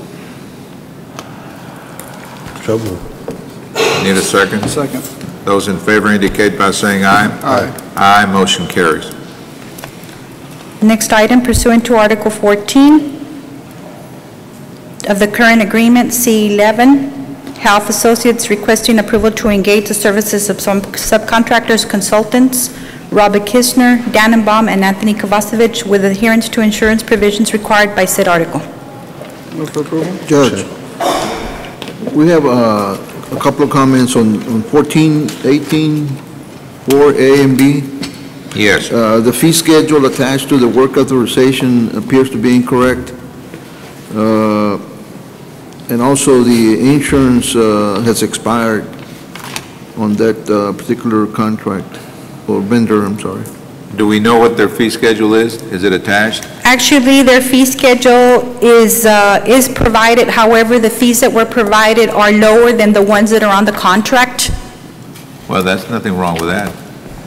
They're a little bit lower with the ones that are stated on the contract, so we request approval subject to review. But there are also some numbers that are different, Judge, so I have the numbers right here in front of me.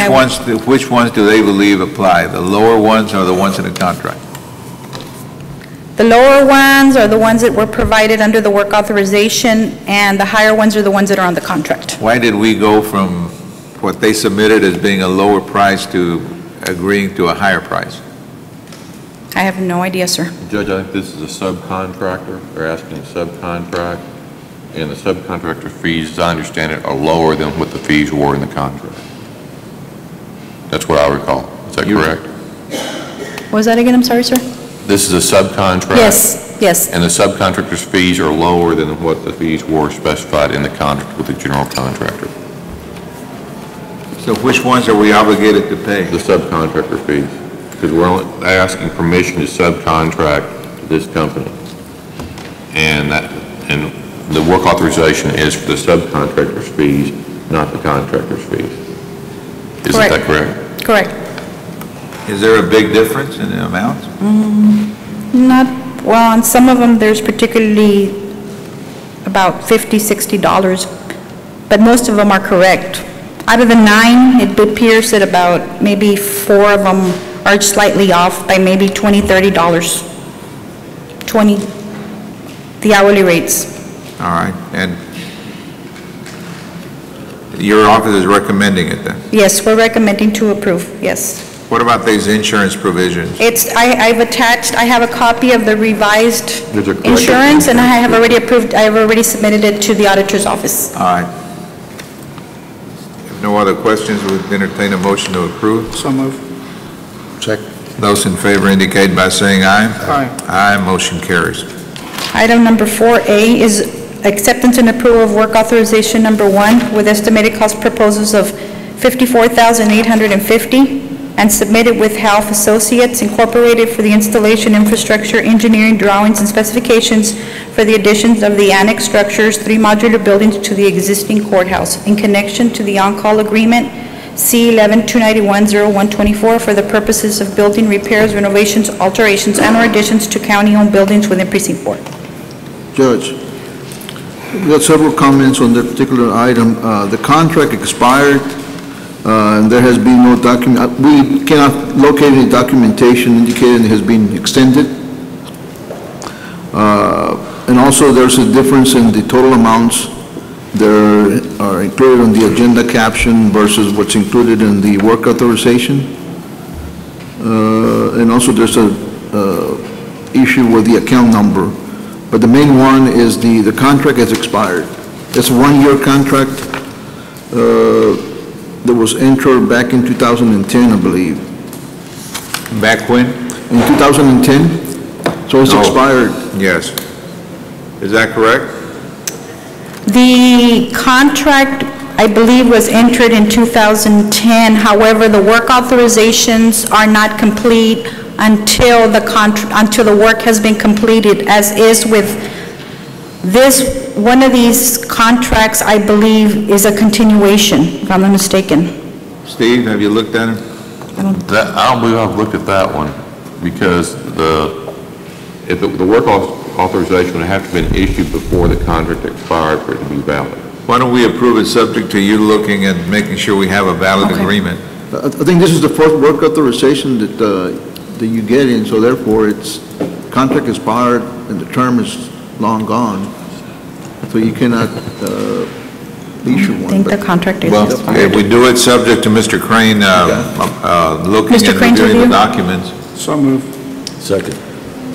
Those in favor indicate by saying aye. Aye. Aye, motion carries. Thank you. And item C is requesting acceptance and approval of supplemental agreement number 1 to work authorization number 2 submitted by Health Associates in the amount of $9,100 with a revised total amount of $144,420 and not $142,080 as stated on the agenda for the purposes of engineering services on the ongoing project Life Safety Project at the courthouse. Move for approval. Second. Those in favor indicate by saying aye. Aye. Aye, motion carries. What type of engineering services, what are they going to provide the service for? It says at the courthouse, but that covers a lot of ground. On the assessment of the fire suppression system, the current fire suppression system at the courthouse, Well, I thought we already decided we need it, and we're spending $1 million to upgrade it. That is correct, Judge. I think so. So why are we spending $142,000? It's additional work that's required in order to complete that study. For design purposes? Excuse me? For design purposes? Yes. That's what I understood. And so the increase is just, the dollar amount that you stated earlier of whatever the number is, 140 something. Right. Whatever the base is, that's part of my $1 million. Yes. You're saying that you need an additional Yes. $9,100? Yes. Okay. Okay. We need an additional $9,144. It was already at $144,420. We right. just need an additional $9,100 to complete that particular study. It's under the same purchase order. Okay. We had a motion and a second. Those in favor indicate by saying aye. Aye. Aye, motion carries. Item B1 is requesting approval to increase PO number 679285 in the amount of $45,259 for the proposed changes to the 3 courtroom modulars. The proposed changes are to comply with ADA requirements and revised in order to accommodate staff, public areas as outlined in the attachment. Judge, why are they changes? They are ADA compliant restrooms, foyers, meeting rooms, and windows. I understand that, but why are there changes? We didn't order them to that effect? No, sir, I believe not. I believe they were not ordered with that information on there, with those extras. By the way, why wouldn't we order them that already in place? Commissioner, Because I had... all our facilities need to be ADA compliant. ADA compliant, right. Commissioner, Oscar, you want to come up here, please? I know that Oscar worked on this, and so did Mr. Sunday. I know that there was some discussion with respect to the modulars and not needing the ADA compliant restrooms because of the facility that was, because of the courthouse. That did not pan out, as I understand? Yes, there was some changes as far as the courtrooms were concerned, Commissioner, and the changes... Recess, the judges out. The changes were done to... Wait till recess till the judge gets back. We'd have a quorum. We lost our quorum.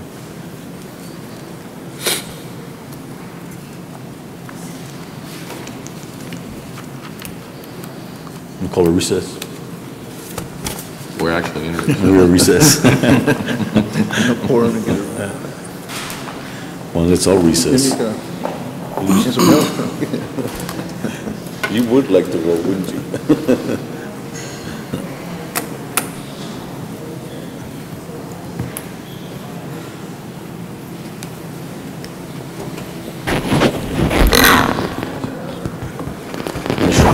You want just a 5-minute recess? Want you?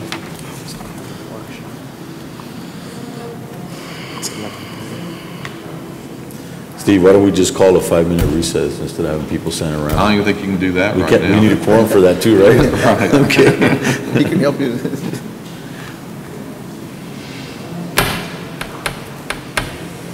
And go get Tito.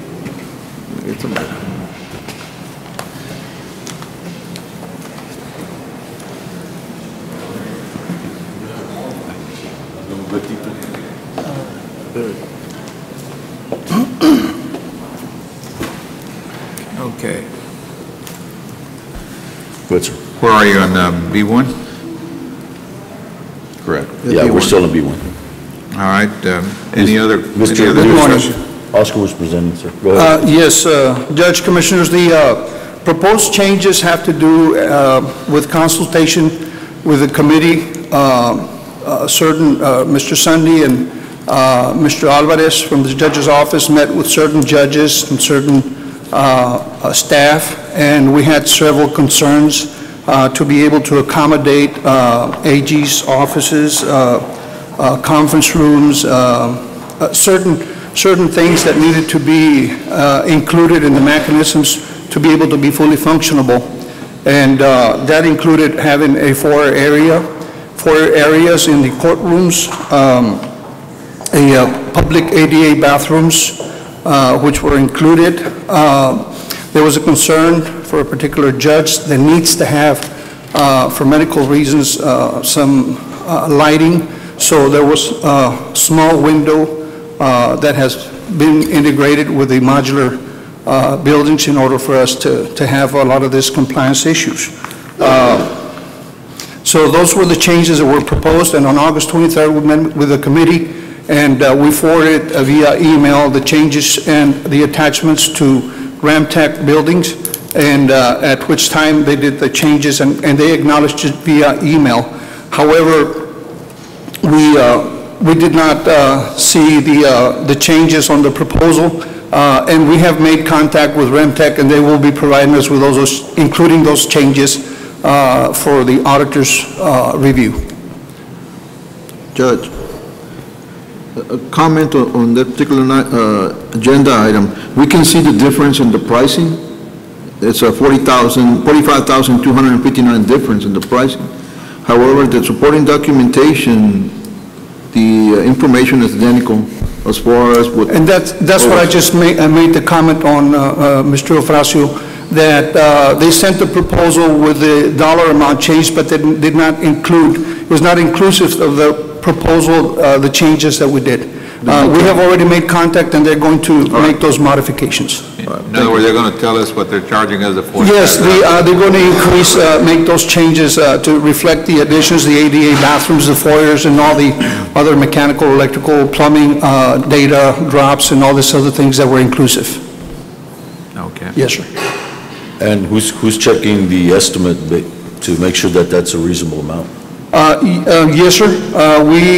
Again, we have been meeting with Mr. Sunday, Daniel, and there's a committee that has been put in place by Mr. Guerra, so we can be able to overview and make sure that we make the correct decisions.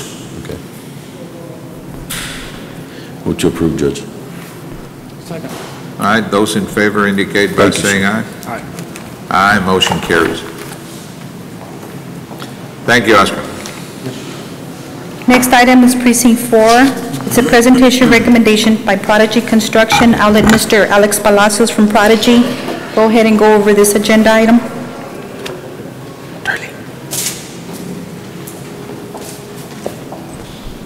Good morning, Commissioners. Honorable Judge. Good morning, sir. Very briefly, this agenda item is a recommendation to proceed with the scoring grid as presented by the committee for the Precinct 4, title of the project, New Multipurpose Facility and Mechanical Shop. In your agenda, you should have a scoring grid. We had 9 proposed vendors, and in those vendors that were scored, evaluated, and ranked. Averaged. So you have that. You should have that in your package. If accepted, we are recommending to proceed forward and enter negotiations with the number 1 or the highest ranked participant as they reflect in your agenda.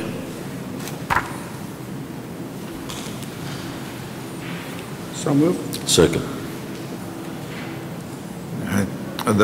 That's as to C1A and B, or C1A? C1A. All right, those in favor indicate by saying aye. Aye. Was that, Yes. okay, that was 2 ayes and 1 abstention. I'm going to be abstaining on item C1A. Otherwise, motion carries. Thank you. You approve the grade, Is that what the approval was for the grade? Yes. C1A? A and B.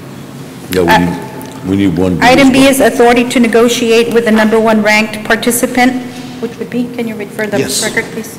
For the record, the number 1 ranked for participant is to enter negotiations with number 1 ranked participant under the name of OG Construction Company Incorporated. Move to approve. Second. Those in favor indicate by saying aye. Aye. 1 abstention, 2 ayes, motion carries. Monica, bring that form. All right. Thank you. Thank you, Mr. Thank you, sir. Thank you. Our next item is also for precinct number 4. A, approval to purchase 1 new or newer 2012 or 13 Chevrolet 2500 heavy-duty Silverado 4x4 crew cab pickup through the county's membership participation with HGAC.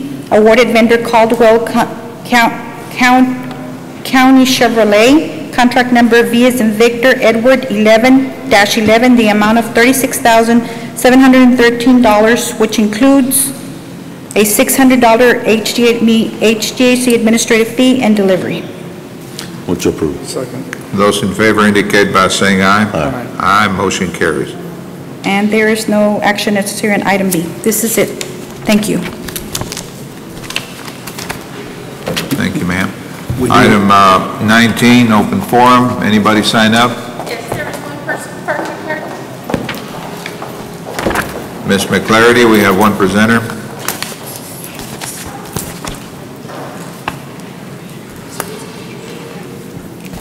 You will be going back to the workshop, is that correct? The one that we put off? Okay, so I'll wait on that question. Last Monday's meeting wasn't telecast, so I'm going to speak on the same things I did last Monday. The tax freeze. I know that y'all have mentioned in court several times that when you turn 65 years of age, you get a tax freeze on your property taxes. Well, I don't believe that that is completely the whole story here. I believe that there are some of the entities that do not freeze. I believe that the school district and the county are the only 2 taxing entities that freeze your taxes at 65. I believe that the Drainage District does not, South Texas College does not, South Texas Schools do not, and any city that you live in does not.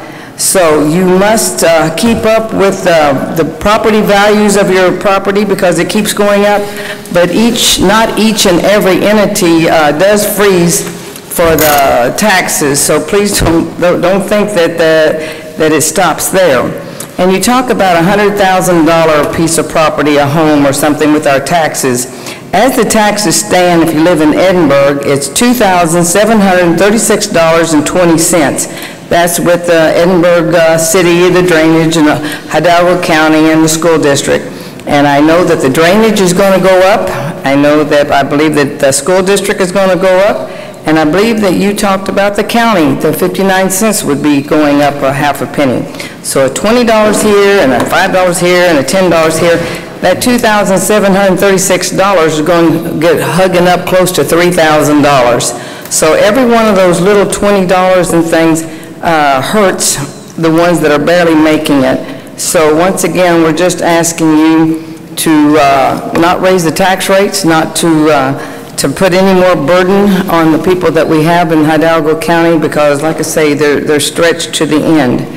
And we had something happen yesterday. There was an individual that was missing, and we're hoping that the county and the different cities will also look in and figure out how they can help try to rescue people and try to save them before it's too late. The gentleman yesterday, it was too late, but we need to figure out with our risk managements and the different things that we have to how we can possibly help the public in a little quicker manner. We'd appreciate your help on that.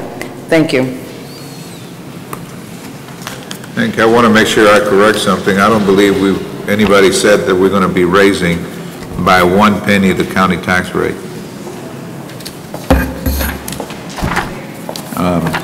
Let's see, what's our next item? Closed session, Judge. All right, this time pursuant to the Texas Government Code 551-071 and 072, it would entertain a motion to proceed to executive session. Those in favor indicate by saying aye. Aye. And after we come back, we're going to close, we're going to adjourn our regular meeting and proceed to the workshop.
All right, we're back in open session in our regular meeting. Mr. Guerra? Thank you, Judge.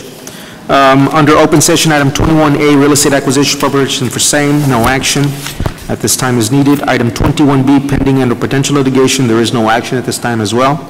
Item 21C, Hidalgo County versus Adelco, no action. Item 21D, claim of Roberto Figueroa. Judge Commissioners, I would like settlement authority to make an offer in the amount of $135.50 in settlement of. Check. Those in favor indicate by saying aye. Aye. Aye, motion carries. Item 21E, claim of AT&T. Judge Commissioners, I would like settlement authority in the amount of $825.30. Approve. Check. Those in favor indicate by saying aye. Aye. Aye, motion carries. Item 21F, claim of De La Rosa Record Service. Judge Commissioners, again, I would like settlement authority to make an offer in the amount of $500 in settlement of. Much approved. Check. Those in favor indicate by saying aye. Aye. Aye, motion carries. And item 21G, claim of Maria Guerrero. As well, I would like settlement authority from the court to make an offer of $77.81 in settlement of. Check. $77.81, Mr. Ofracio. Those in favor indicate by saying aye. Aye. Aye, motion carries. I have no further business, Judge. Entertain a motion to adjourn. So moved. Check. Those in favor indicate by saying aye. Aye. Aye, motion carries. At this time, we're going to be convening the budget workshop that we earlier recessed. And where are we, Mr. Guerra? Second. Yes, sir. No. Oh, you've got it loaded, okay. Yes. Thank you. How do you want to proceed, Sergio? Afternoon, Judge, Commissioners. Thank you for coming to the budget workshop number 5. Basically, we want to go over a couple of key items. Mainly is going to be the cost of living, and one thing that we want to wrap up today is going to be the elected official salaries, the proposed elected official salaries, so that we can publish that in the newspaper, give the officials their notice, written notice as per statute, and then go through the grievance process if any grievances are filed.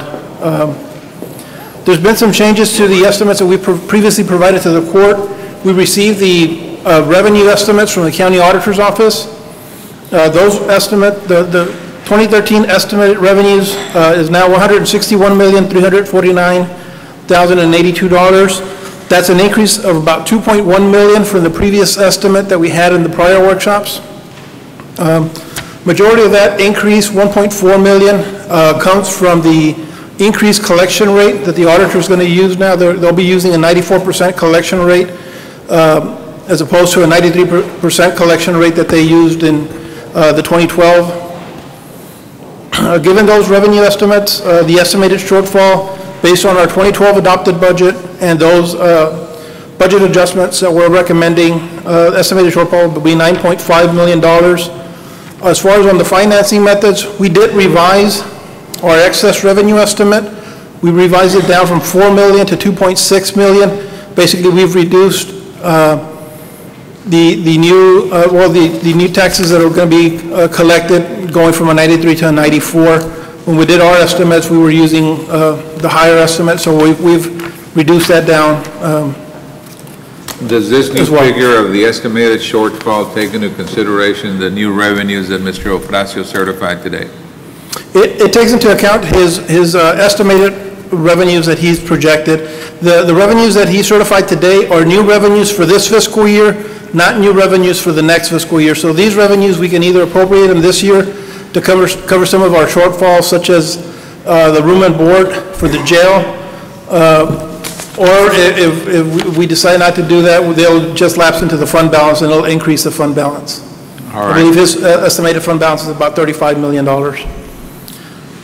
Based on our excess revenues, the lapse salaries, and lapse expenditures, we're projecting a fund balance drawdown of just shy of $500,000 at the end of fiscal year 2013.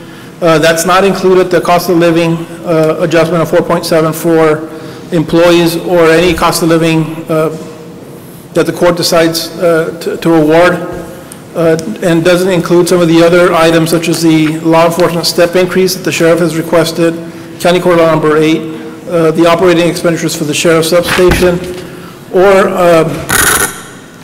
starting to contribute to our workers' comp fund. The main item that we'd like to have for discussion today is going to be the proposed salaries for the elected officials. It's covered under page 2, 3, and 4. What we included, and I'll go over option A first. We've included a 4.7 cost of living adjustment for elected officials. We've excluded the Commissioner's Court. We have excluded the district court judges and the county court at law judges. And the reason for excluding the county court at law judges is basically just to keep them in line with the district court judges. The district court judges' salary has remained flat for the past 8 years. It's set by statute. It's capped actually by statute. The county can agree to contribute more than the $15,000 that we're currently contributing. However, any amount that we contribute in excess of the $15,000 will only reduce the state portion of it. They'll still remain at the same salary. So in these options, we've included the county court at law judges to remain at the same salary as 2012. The county court law judges do not have a cap by statute. I believe they have a floor of they can get paid no less than $1,000 less than the district court judges. So a cost of living can be awarded to the county court at law judges. However, it'll just increase the gap of pay between county court at law judges and district court judges. So on our options, we haven't included that, but we can certainly include that. Have any elected officials called upon you and asked not to be part of the COLA? No, other than some of you commissioners that have expressed to me not to be included in there, no other elected officials have called. Option A also... before you proceed on the elected officials, I want to make sure that I know that Commissioner Flores, and I don't know about Joseph, what his position was, but we have talked about trying to make up the difference that the 3 JPs that did not get a pay raise last year get a pay raise to kind of make up for what they did not get. Yeah, option B includes that. It includes a 4.7 for those 4.7 cost of living adjustment for those elected officials that we mentioned in option A, and it also includes the salary alignment for those JPs that did not go through the grievance process and did not receive the In increase. other words, if we this fiscal year. apply 4.7% across the board, they'll get their 10,000 that they did not get last year? Correct. Well, I believe it was 5,000. I thought it was 10. Well, if whatever it was, I mean, whatever every other JP got. Correct. Which we were told it was 10,000, but I'm sure you have the accurate figure. It'll be that 10,000 or the 5,000 plus the 4.7%. Correct. What we did in option B, we applied the 4.7 to the higher paid JPs, and then basically we brought the other JPs to that same salary. So they'll be at the same level as the other JPs, and the JPs that got the increase last year would get a 4.7% cost of living adjustment this year as well. Well, however you do it, just make sure they get what they should have gotten if they had not followed our recommendation last year. Last year, we recommended that no increase be provided, and several of the JPs filed that appeal, and they prevailed. And the ones that followed our recommendation did, you know, even though they're equal in stature, so to speak, did not get their pay raise. Okay. Yeah, option B would provide for that. About 3 JPs, correct, Judge? That's correct, yes. There's 3 specifically that are identified that did not get that pay increase setting. And Judge, here on page 7, we have the 3 JPs. Right. JP Precinct 2 place 1, JP Precinct 3 place 1, and JP Precinct 4 place 2. Their current salary is at $78,000. The other JPs are at $83,760. So basically, all the salaries would then be aligned to $83,760. It'd be a cost of $15,700 to the county to be able to put those JPs in parity to the others. Well, I don't know how you do it, but I just want to make sure that they're all paid the same? I'm not trying to equalize all of them. I'm trying to make sure that the ones that didn't get a pay raise last year get the same pay raise that the other JPs received. Yes, sir. And then you hit the 4.7. Yes. This would be basically now their salaries. In essence, it's across the board.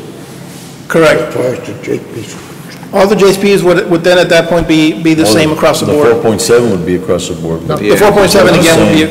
But what they're just saying is bring the 3 JPs up to par. Yes. Correct, Judge? Yes. And then it'll be the same. Whatever, they all got the same increase. I don't know if anybody here in budget remembers, but they all got the same pay raise. And I think it was 10,000 apiece. It may have been 5. But I just, you know, whatever it was, just give that. Yeah, I believe it was 5,000. I think their auto allowance was increased from 8,000 to 10,000. I think that's where the $10,000, their auto allowance was increased to 10,000. Do you remember, does anybody with budget remember that? How much was the amount that they received as an increase in pay? Huh? 5,000. 5,000, all right. There's 5,000 in salary, and then there was a $2,000 increase in their auto allowance.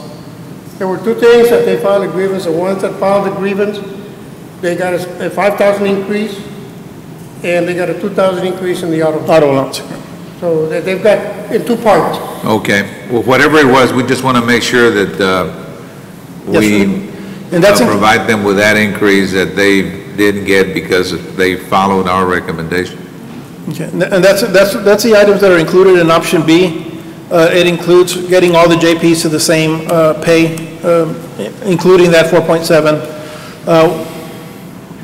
I was also asked to present option C, which is aligning the constable salary along with the JP salary. And that's going to be on page 8. Again, we did have, if we align them to the JP salaries, that'll be an increase, a total increase of, in additional, on top of the 4.7 of $12,365, total cost increase of $58,363. Again, this is, I was asked to present this to give that cost. I don't know whether the court is wanting to go that route, or they just like to go with the option B is only aligning the JPs together and leaving the constables with the same 4.7.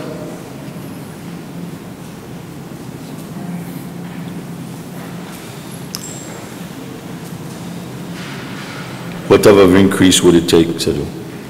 It would be an increase of $58,000, Commissioner. No, per office. Per officer, it would be 12, Because the per current constable, salary- $12,300 in addition to the cost of living. Monday? See, we're not considering, we're providing 4.7 COLA increase because no raises have been given during those correct. years. But the JPs received whatever it was, 5 or 7 or 10 last year. So they don't really meet the criteria for the reason why we're increasing salaries. And I think you've got to take that factor into consideration. Yeah, there's two different circumstances. In that case, they went through the grievance procedures. Again, if some of the constables, in my opinion, if they feel that their salaries should be in line, they can also go through the grievance procedure as well. We will be recommending just going with option B. And again, nothing against the work that they do, but the grievance procedure is going to be different now. It's all elected officials. Correct. Are there any constables that would like to, you all want to address the Commissioners Court constables?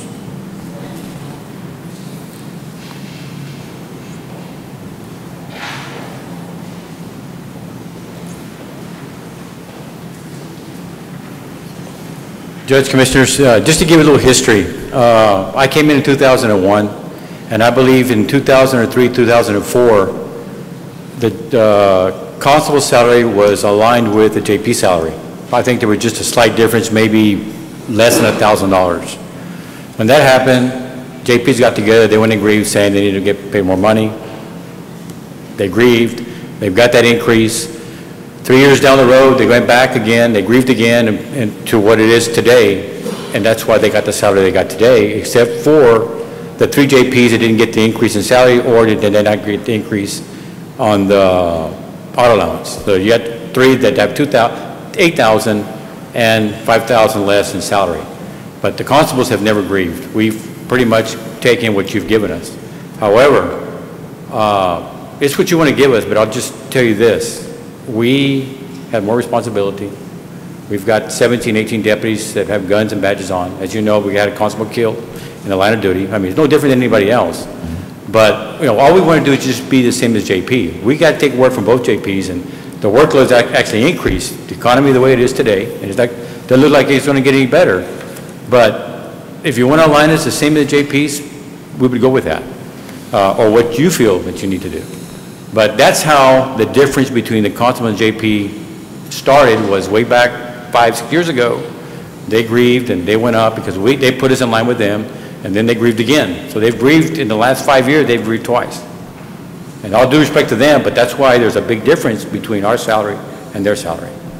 So, Eddie, you want to say something? Our salary's always been the same as the JP's, and that's what we're just asking, that you realign our salaries with the same with the as the JP's. We're going from 5 constables down to 4 constables, so naturally our workload is going to go up. I'm here to ask that we just get in line with this with the JP's. We serve. There's only 1 constables, but we serve 2 JP courts. As far as Constable in Precinct 1, just that y'all can consider that the Precinct 5 is going to be abolished, and we'll be taking over that area and those deputies also. So let the constable say whatever y'all decide. Are you going to be keeping the same number of deputy constables? We've been discussing it, and I think we're going to keep, I think it's 6 for now, 6 slots. Yes, sir. So you're going to have a total, you're going to have a total of about 18, correct? 16 to 18 officers? Be 16. Plus your administration. Right, correct. Sergio, are you making any adjustments on Constable Precinct 2 in terms of the number of deputies? No, sir, there has been no adjustment made to Constable Precinct 2 as far as the number of deputies that are being assigned to them at this point. That's something that we need to consider. Surely we can visit with the constable to see what recommendation, what he'd be requesting. And Judge, in all fairness, I think that when you take a look at the number of deputies in Precinct 2, which I know that you were in favor of trying to assist them, and I think that we have a new constable coming in. I don't know if he had the opportunity to come in and speak before your committee, but I certainly hope that the court will address this. Raul, do we have numbers on the number of deputies? We communicated with the constable-elect, and we've talked to him. We've gone over his budget, the budget that's currently in place, but he hasn't provided any additional information. He has mentioned that there will be some additional funding requests that he would need for equipment and police supplies, things of that nature. He would like to get new deputies, but we haven't received any formal requests at this point. Sergio, question. Raul, can you? During the redistricting, Precinct 2 increased in size, and when you do the analysis, Precinct 2 constable is short three deputies compared to the other constables. The reason we cannot request, he's not in office yet, but this budget is for next year. He's not in office, and the current constable obviously is. How many constables do you have in Precinct 2, deputy constables? 6. 6? And you're saying he's short how many? 3. 3? How do you base the shortness? By workload or yours? Well, we workload at the other commission. Workload and population, Commissioner. The population wise. But out of fairness, I mean, the constable in Precinct 3 has a greater area of urban centers are not what he's looking at. They're mostly rural. Precinct 4, look at all the rural area he's got to cover. Precinct 1 has got more colonias than all the others that are outside the urban centers. Yes, whereas sir, Precinct 2, you know, you've got assistance from the law enforcement of the cities of, hold on, Commissioner, Alamo Actually, Judge, the sheriff is responsible for patrolling in the urban areas. The constables are responsible for civil process, for evictions, for tax warrants. That's the kind of workload that is based more on population. The more population you have, the more evictions, the more tax warrants, the more, warrants, regular warrants, and so. With all respect to you, Mr. Lugar, I think the constable should be addressing that issue because they're the ones that carry the workload. That's changed in the past. Am I correct to say that, constables? And it's not only civil that you're doing, you're actually handling a lot of other duties. Well, and if I'm wrong, please correct me. That's correct, and we also do provide no longer just civil, we also provide patrol, we also provide traffic enforcement. I know that our constable in Precinct 1 is doing traffic as well, that's why I bring it up. Again, the constable in Precinct 2 has six deputies, but yet he also has, the commissioner has 3 code enforcement, litter abatement deputies, which in reality, that's also part of our environmental crimes. Correct. Constable. Pardon? And Precinct 1 also has 4 environmental crimes out of those 16. Precinct 1 has 4. Precinct 3 has 3, and I have none. I have none. No deputies to enforce the. I'm not speaking for the constable, but if you have 16 and constable, you have 17. But you really can't. Each constable's. I understand that. I'm just trying to. Yeah. You're trying to balance it out. The constable to kind of even up. Precinct 3 has the parks. My department, we do security for the administration, for adult probation. We bailiff this court, so that ties up my personnel. I've been given other responsibilities for the county that really should be the sheriff's office, but my department handles it.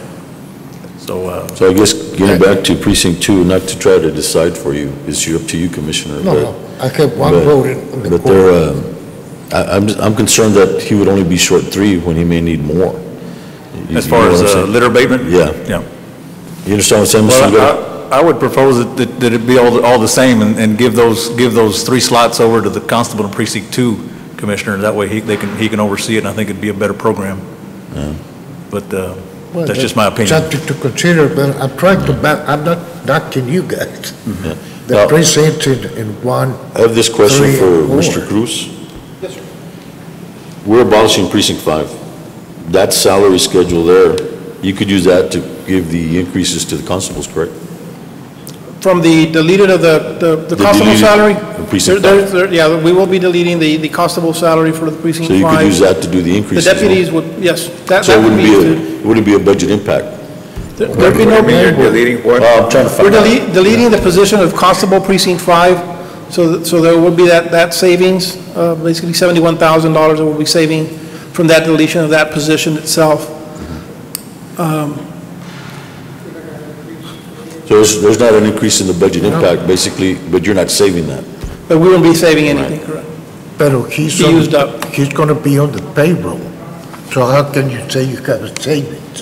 No, the constable position would be deleted, and that position is not going to be recreated in the precinct 1. The title is gonna be deleted. The position itself would be deleted. My question is he gonna continue to be on the Is payroll? Mr. Marichalar going to continue being a deputy constable? Well, that's up He'd to be a the- deputy that's up to the constable from those six slots that he has available right now. I believe there are 6 deputy constable slots that will be transferring over to precinct 1. Basically would be created under precinct 1, and he would be probably filling one of those positions. We're not going to go and reclassify the constable position into a deputy constable. We're actually deleting it off the salary schedule. My question is, you say you have a $71,000 savings, Correct. and the savings is coming from where? From his own position that will no longer be in existence. Is he gonna be on the payroll? Constable. He will be in the payroll, but not I'm trying from to that ask you a position. question. No. He's going to be filling one of the vacancies that's available right now. He'll be taking a deputy position, not deputy. Right. I know title-wise, how many people are employed in precinct 5? In precinct 5, I believe there's 8 law enforcement and then We have- one administrative. We have 8 What about slots, the- but only 6 are filled, correct? Constable? We have 8 slots, but only 6 are filled, no? Correct. Yeah. And we were also at 6 deputies, and the only reason is the 4 that were under the time Commissioner Handy, solid waste enforcement officers, were transferred over to my department, making it 10. Right. But they're still doing environmental Yes, duties, sir. correct? Yeah. Yes, sir, correct.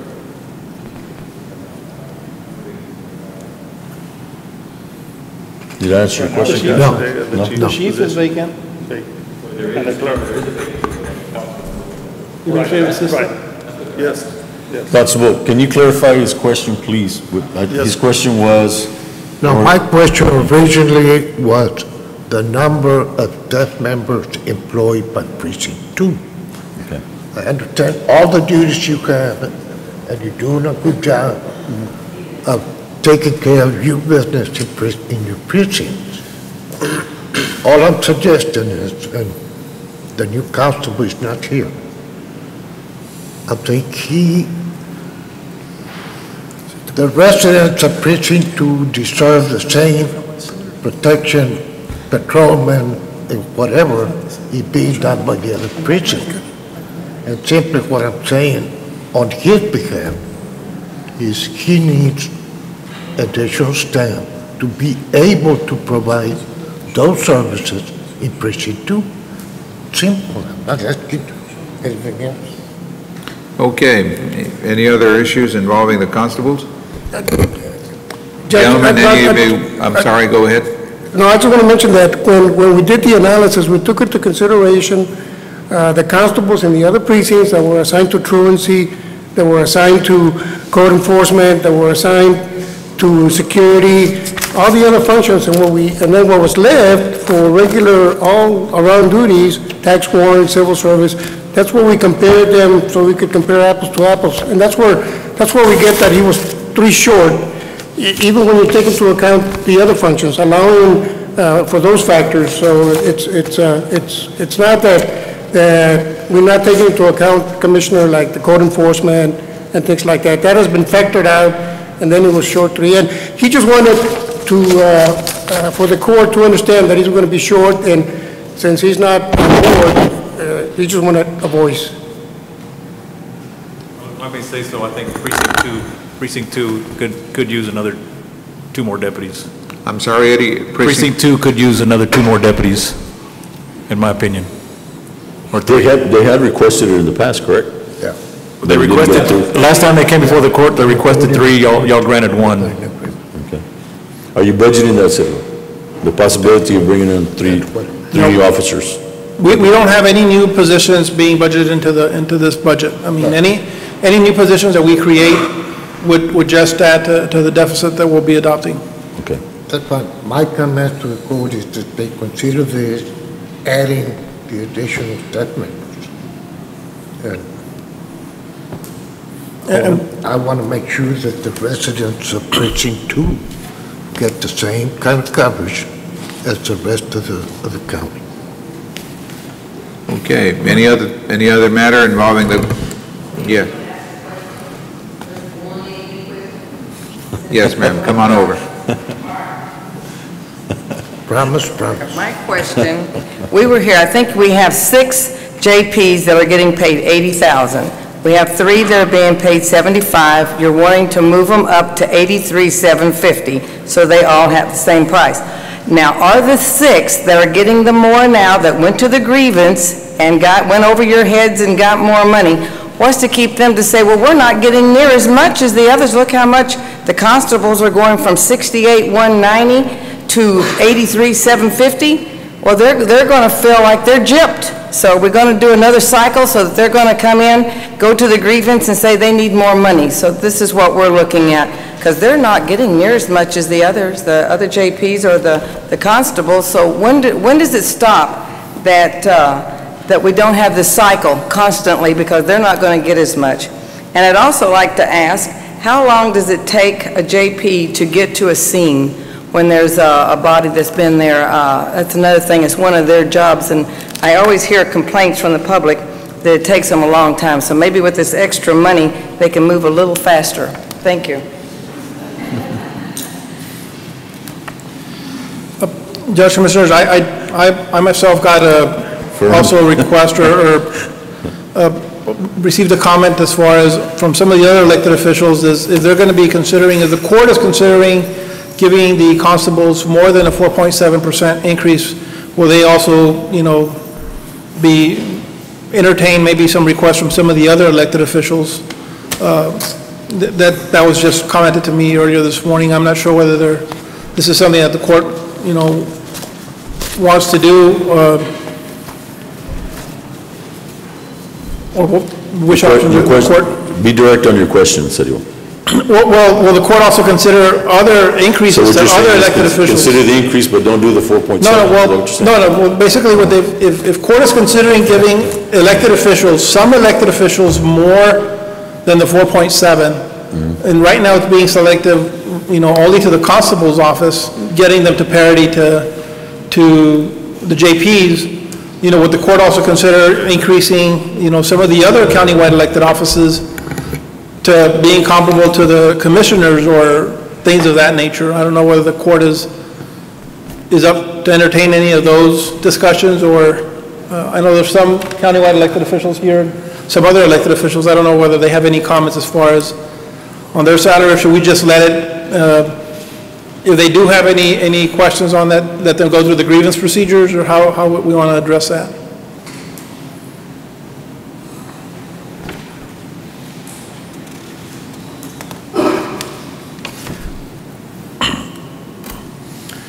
Also, on our options, we again, as I mentioned, we didn't include a cost of living for the county court of law judges on the basis that to keep them equal to the district court judges, and say we're not going to be receiving an increase. But I don't know whether the court is wanting to consider any increases for the county court of law judges as well, or do we leave them? Do we only publish the same? Give them notice of their same salary? How can we provide an increase to the district courts to make them equal with the county courts? I mean, are we looking at travel allowance, are we looking at, I believe that might be the only option, but the travel allowance, I believe, for the county courts, for the district courts is already close to 10,300, so I'm not sure how the court would like to do that. if we're But going to that's be... really the only avenue that, If we're going to be increasing the county court of law salaries, which I know a few years ago they were increased and then they were brought back down. and then they were brought back down, correct? But certainly they made a case for increasing it. We need to make sure that I mean, if we're talking parity, which is what we've been hearing all morning, the district court judges, which have greater jurisdiction, certainly need to be brought up to par.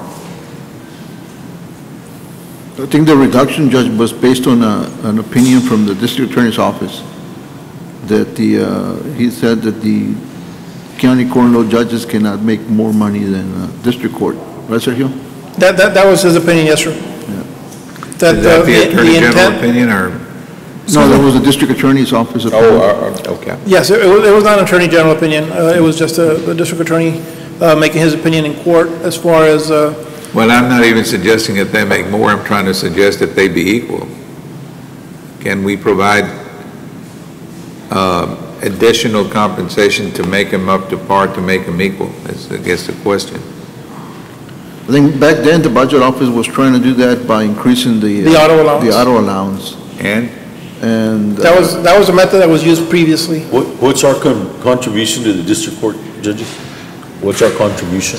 We It's a contribute percentage, correct? $15,000. We contribute $15,000 to their salary, And the rest comes from the state.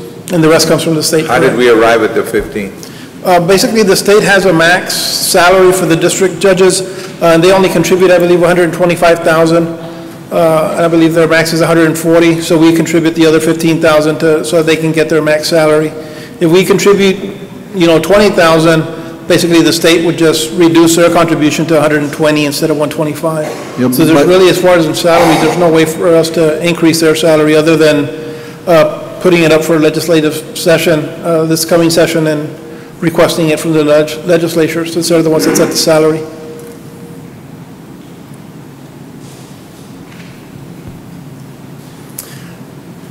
Okay. What else, sir?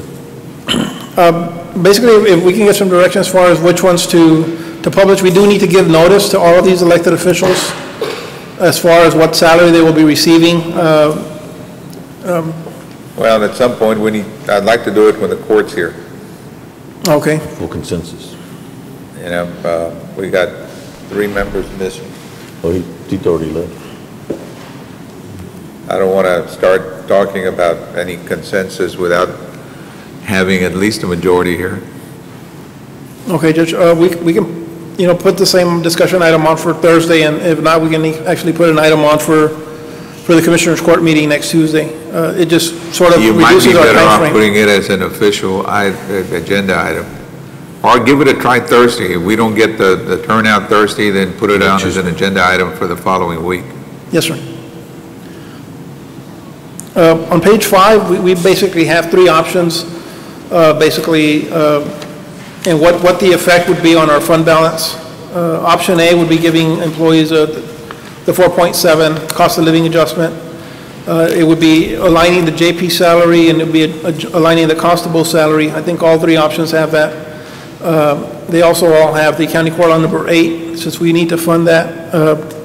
And perhaps we can delay the appointment and some of this money can be lapsed back into the fund balance.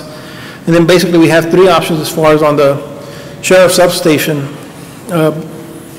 Option 1 would be to do the full opening of the sheriff's substation.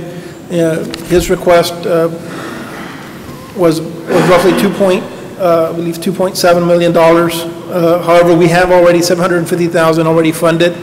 So we need an additional $1.6 million to fund that sheriff's substation. We've also included the workers' comp contribution of 25% of the premiums. Basically, that would leave us at, starting with our fund balance of $35 million, we would have an appropriation of $16 million from the fund balance, leaving an estimated fund balance at the beginning of the year of $18 million, 18.6, or 10.5%. Have you met with the sheriff, Sergio?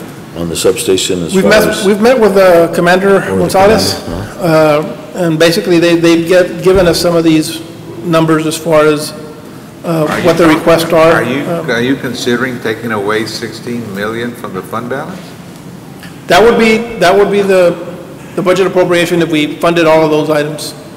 Yes, Judge. Basically, on page 9, we have basically the request from the Sheriff's Office. There's $2 million of salaries and fringes. $1 million is for the patrol. Just shy of $1 million is going to be for the detention. And there's also $319,000 that they would need for operating expenditures. Basically, if we were to operate, if we could have the sheriff basically just shift over all existing personnel, not give any new personnel for patrol, and only fund the detention side of it, we would only need $1 million to fund that. This would mean also that on their FF&E, that we would fund it this year from lapse expenditures and pay for that this year. And there would be no need, if we were only to do the detention, there'd be no need for the vehicles at that point. They also have a request for vehicles of $456,000. Sergio, what is the amount that we need to have as a fund balance for purposes of our rating? Our policy calls for a range from 10 to 15%. That is our policy, and that's what the rating agencies will look at. When they look at our fund balance, we need to make sure that we stay within our policy. GFOA recommended fund balance policy is 2 months of operating expenditures, which is roughly equivalent to about 16.6%. Which is a round number of what? What's a round number for that? The 18 million that we would have in our fund balance at 10%, that would be within our policies when we start out the fiscal year. Again, we do expect to have excess revenues and lapse expenditures and bring back our fund balance actually back up to 27.7 million at the end of the year. However, when we start off the year, we will have the lower fund balance. If we look at option C, which was only opening the detention side or given funding for the detention side of it, basically our drawdown at the end of the year would be just shy of $6 million, our actual drawdown. So basically it would leave our fund balance at 29 million or 16.5%.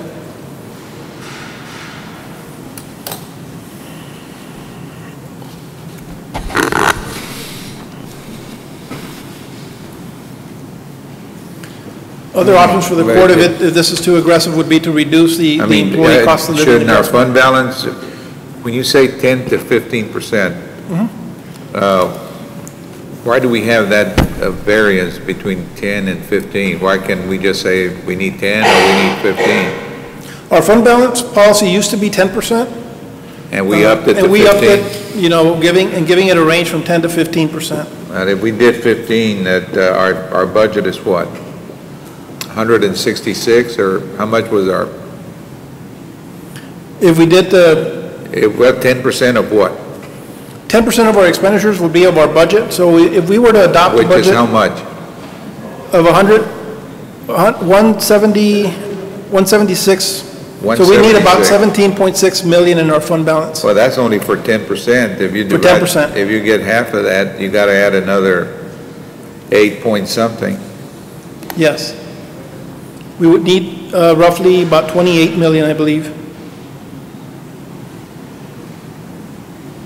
And to have 28 million, if you take away everything you're saying we need to take away, we're only going to be left with about 16. Yes. If we were to fund all of those items that we have on option A, we would only be left with the $16 million in our fund balance, which would only equate to about 10% at the beginning of the year. Okay. Again, we do know that there will be additional revenues and lapse expenditures at the end of the year. Plus expenditures. Yes.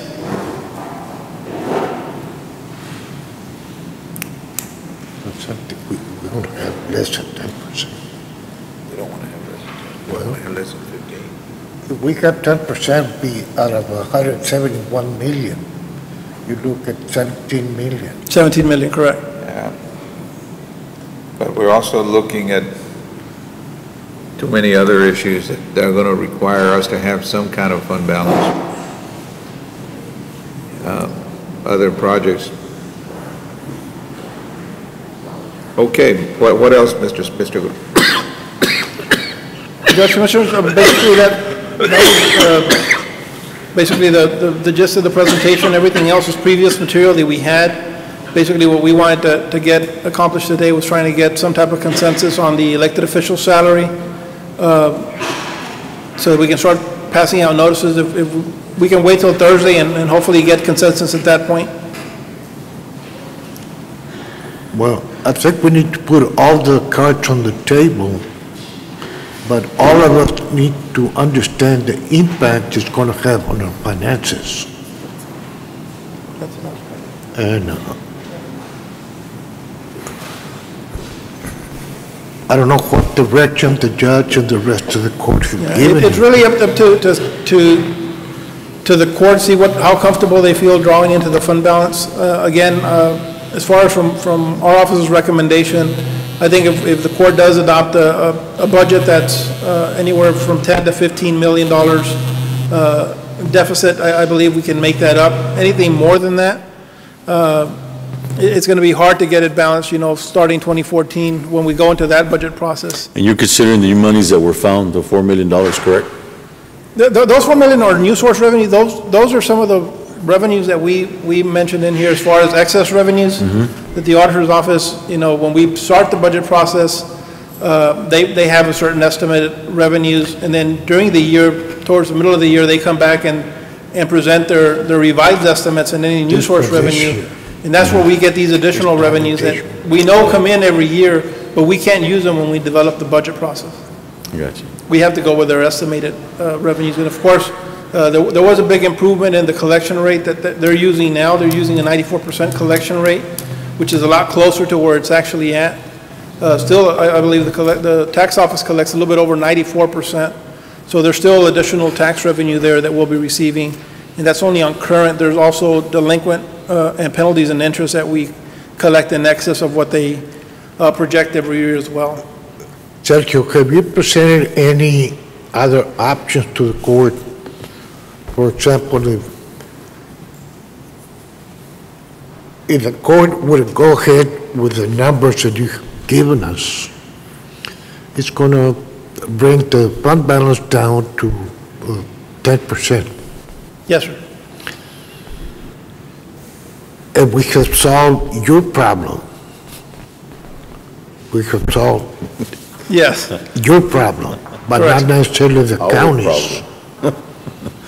Okay. Do you have any options prepared to present the court if we do this? If we don't do this, we can save some money by doing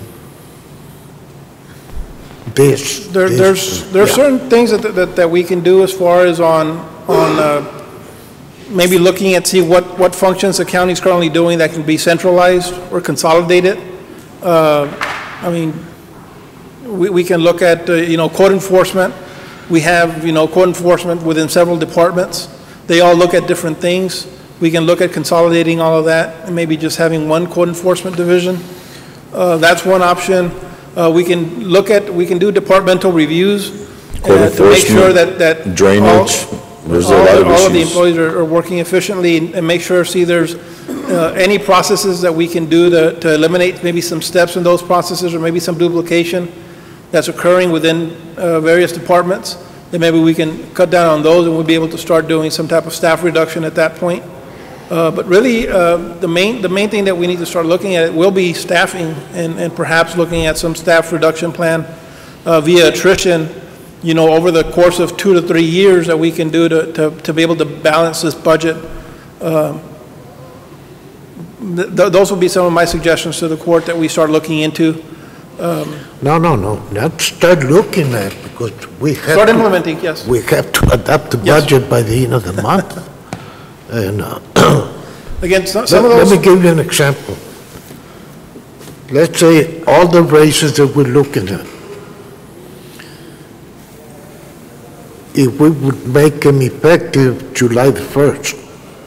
Defer the cost of living? Well, That would have a a savings combination of. of about $2.2 million if we were to defer the You know, implement. those are the kind of things The that, effective date of the cost of that the living. court needs to look at, I think. When you say raise it, you talking the COLA or talking everything else? I'm talking anything that's going to cost money. Have you looked at how much, if we were to provide an increase to the elected officials and the COLA and these other matters, what the total would be? Yes, if we look at page 4 in option A, the increased costs to salaries would be $2,800. This is mainly because there's the reduction of that one constable position that will be eliminated from the elected salary schedule. If we look at option B. I'm sorry, what would be eliminated?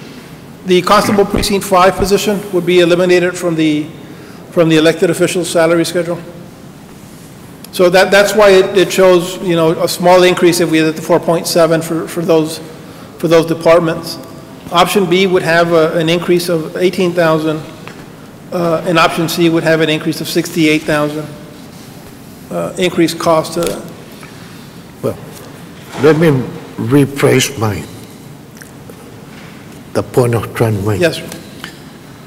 If the court were to decide to go ahead and give the COLA effective January 1st, but delay the implementation of any other adjustments till July the 1st, what would be the savings?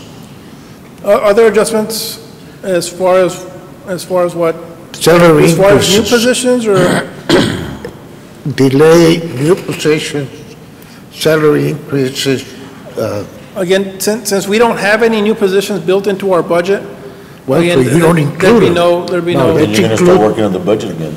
Well, this is what we be. Again, I think that's We don't maybe have some things that anything the court will we need to can look consider as far as, you know, the staffing of the county, number of county employees. You know, we add new employees to the budget even after we adopt it, and that's perhaps a practice that we need to start looking at and start maybe scrutinizing a little bit more and not creating these new positions and asking the departments, you know, we're giving a cost of living for the existing employees, but they're also going to have to make do with the number of employees that are in that department, you know, perhaps for the next year or two. It's actually, I'm not trying to be difficult, but you presented a court with options that's going to solve, as I say, your problem in the budget office.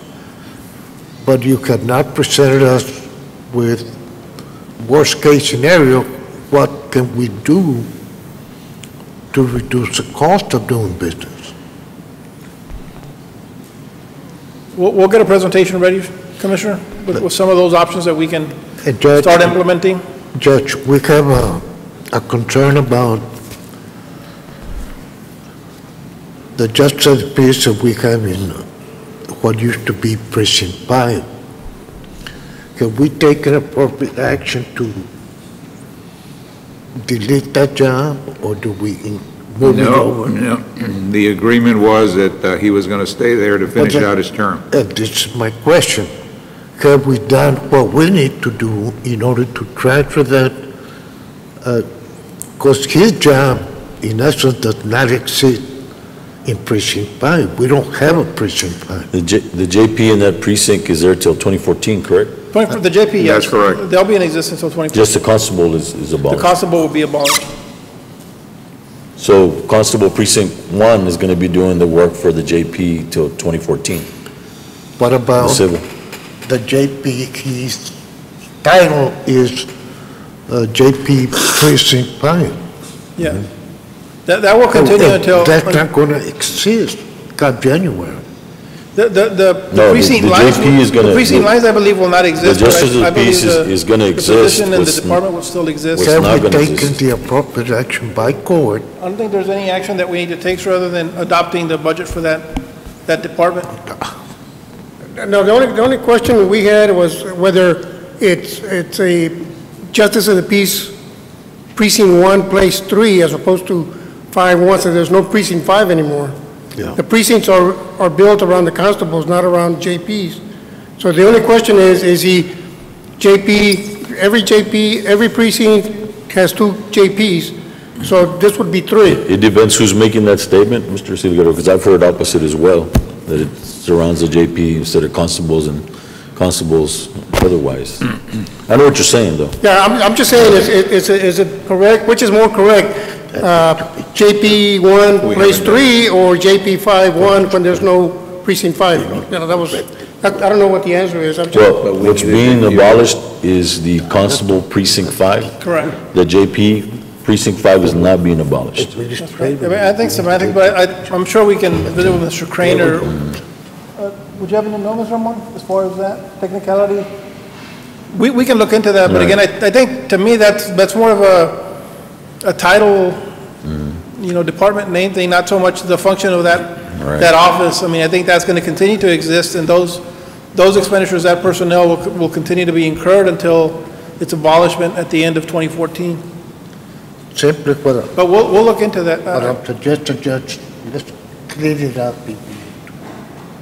Well, it makes sense to clean it up, but I do believe that the court hasn't taken any action concerning the JP. I know we did concerning the constable. Right. But the JP is going to be there. There's an understanding that he's not going to run between now and he's only going to fill a term of 2014 that expires in 2014. And then at that point, I guess at that point, we'll take up the action again, the matter again, and take action on whether or not we're going to dissolve that position or not. And we'll get with Mr. Crane as far as to see there what official action court needs to take, You're if exactly any. correct, Judge. That action has not been taken. Yeah. So we can present that during court and perhaps even approve during the budget process. Well, we need a position, we need a JP in precinct, in that particular part of our county. I'm not sure. And the JP, currently precinct 5, place 1, is in the budget, so we haven't deleted that off of the budget. That's still in existence. Well, our agreement is that it stays in there at the very minimum till the end of 2014. 2014. And there's no question that. What else, sir? Judge, again, I mean, we can come back and present next, maybe Thursday or the following Tuesday when we do the other workshop as well as other strategies that we can implement to reduce the budget deficit, you know, from this year to next year, maybe even this year, starting with the 2013 budget. But mainly, the main consideration that we need to get guidance on would be the elected official salary. Again, whether we want to do the parity for increase the constable salary to the JPs. I think it's pretty clear to me that as far as on the JP side, all the JPs should be at the same level. So we'll align all the JPs to the level as if they had grieved and gotten awarded that increase last year. The only direction we would like to get is, do we apply that parity for the constables to be aligned with the JPs? And also, do we want to consider a cost of living for the county court law judges? And perhaps in order to keep them in parity, to keep the district court judges in parity with them, do we provide also an increase to their auto allowance for the district court judges since their actual salary can't be adjusted?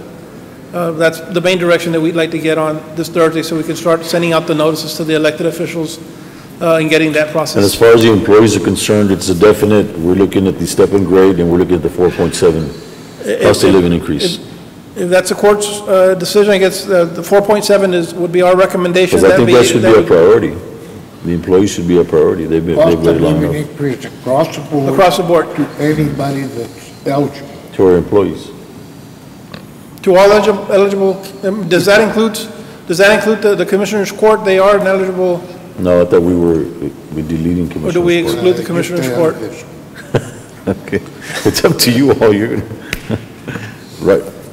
My feeling is employees should come first, a 4.7 plus a step and grade. Everybody, all employees.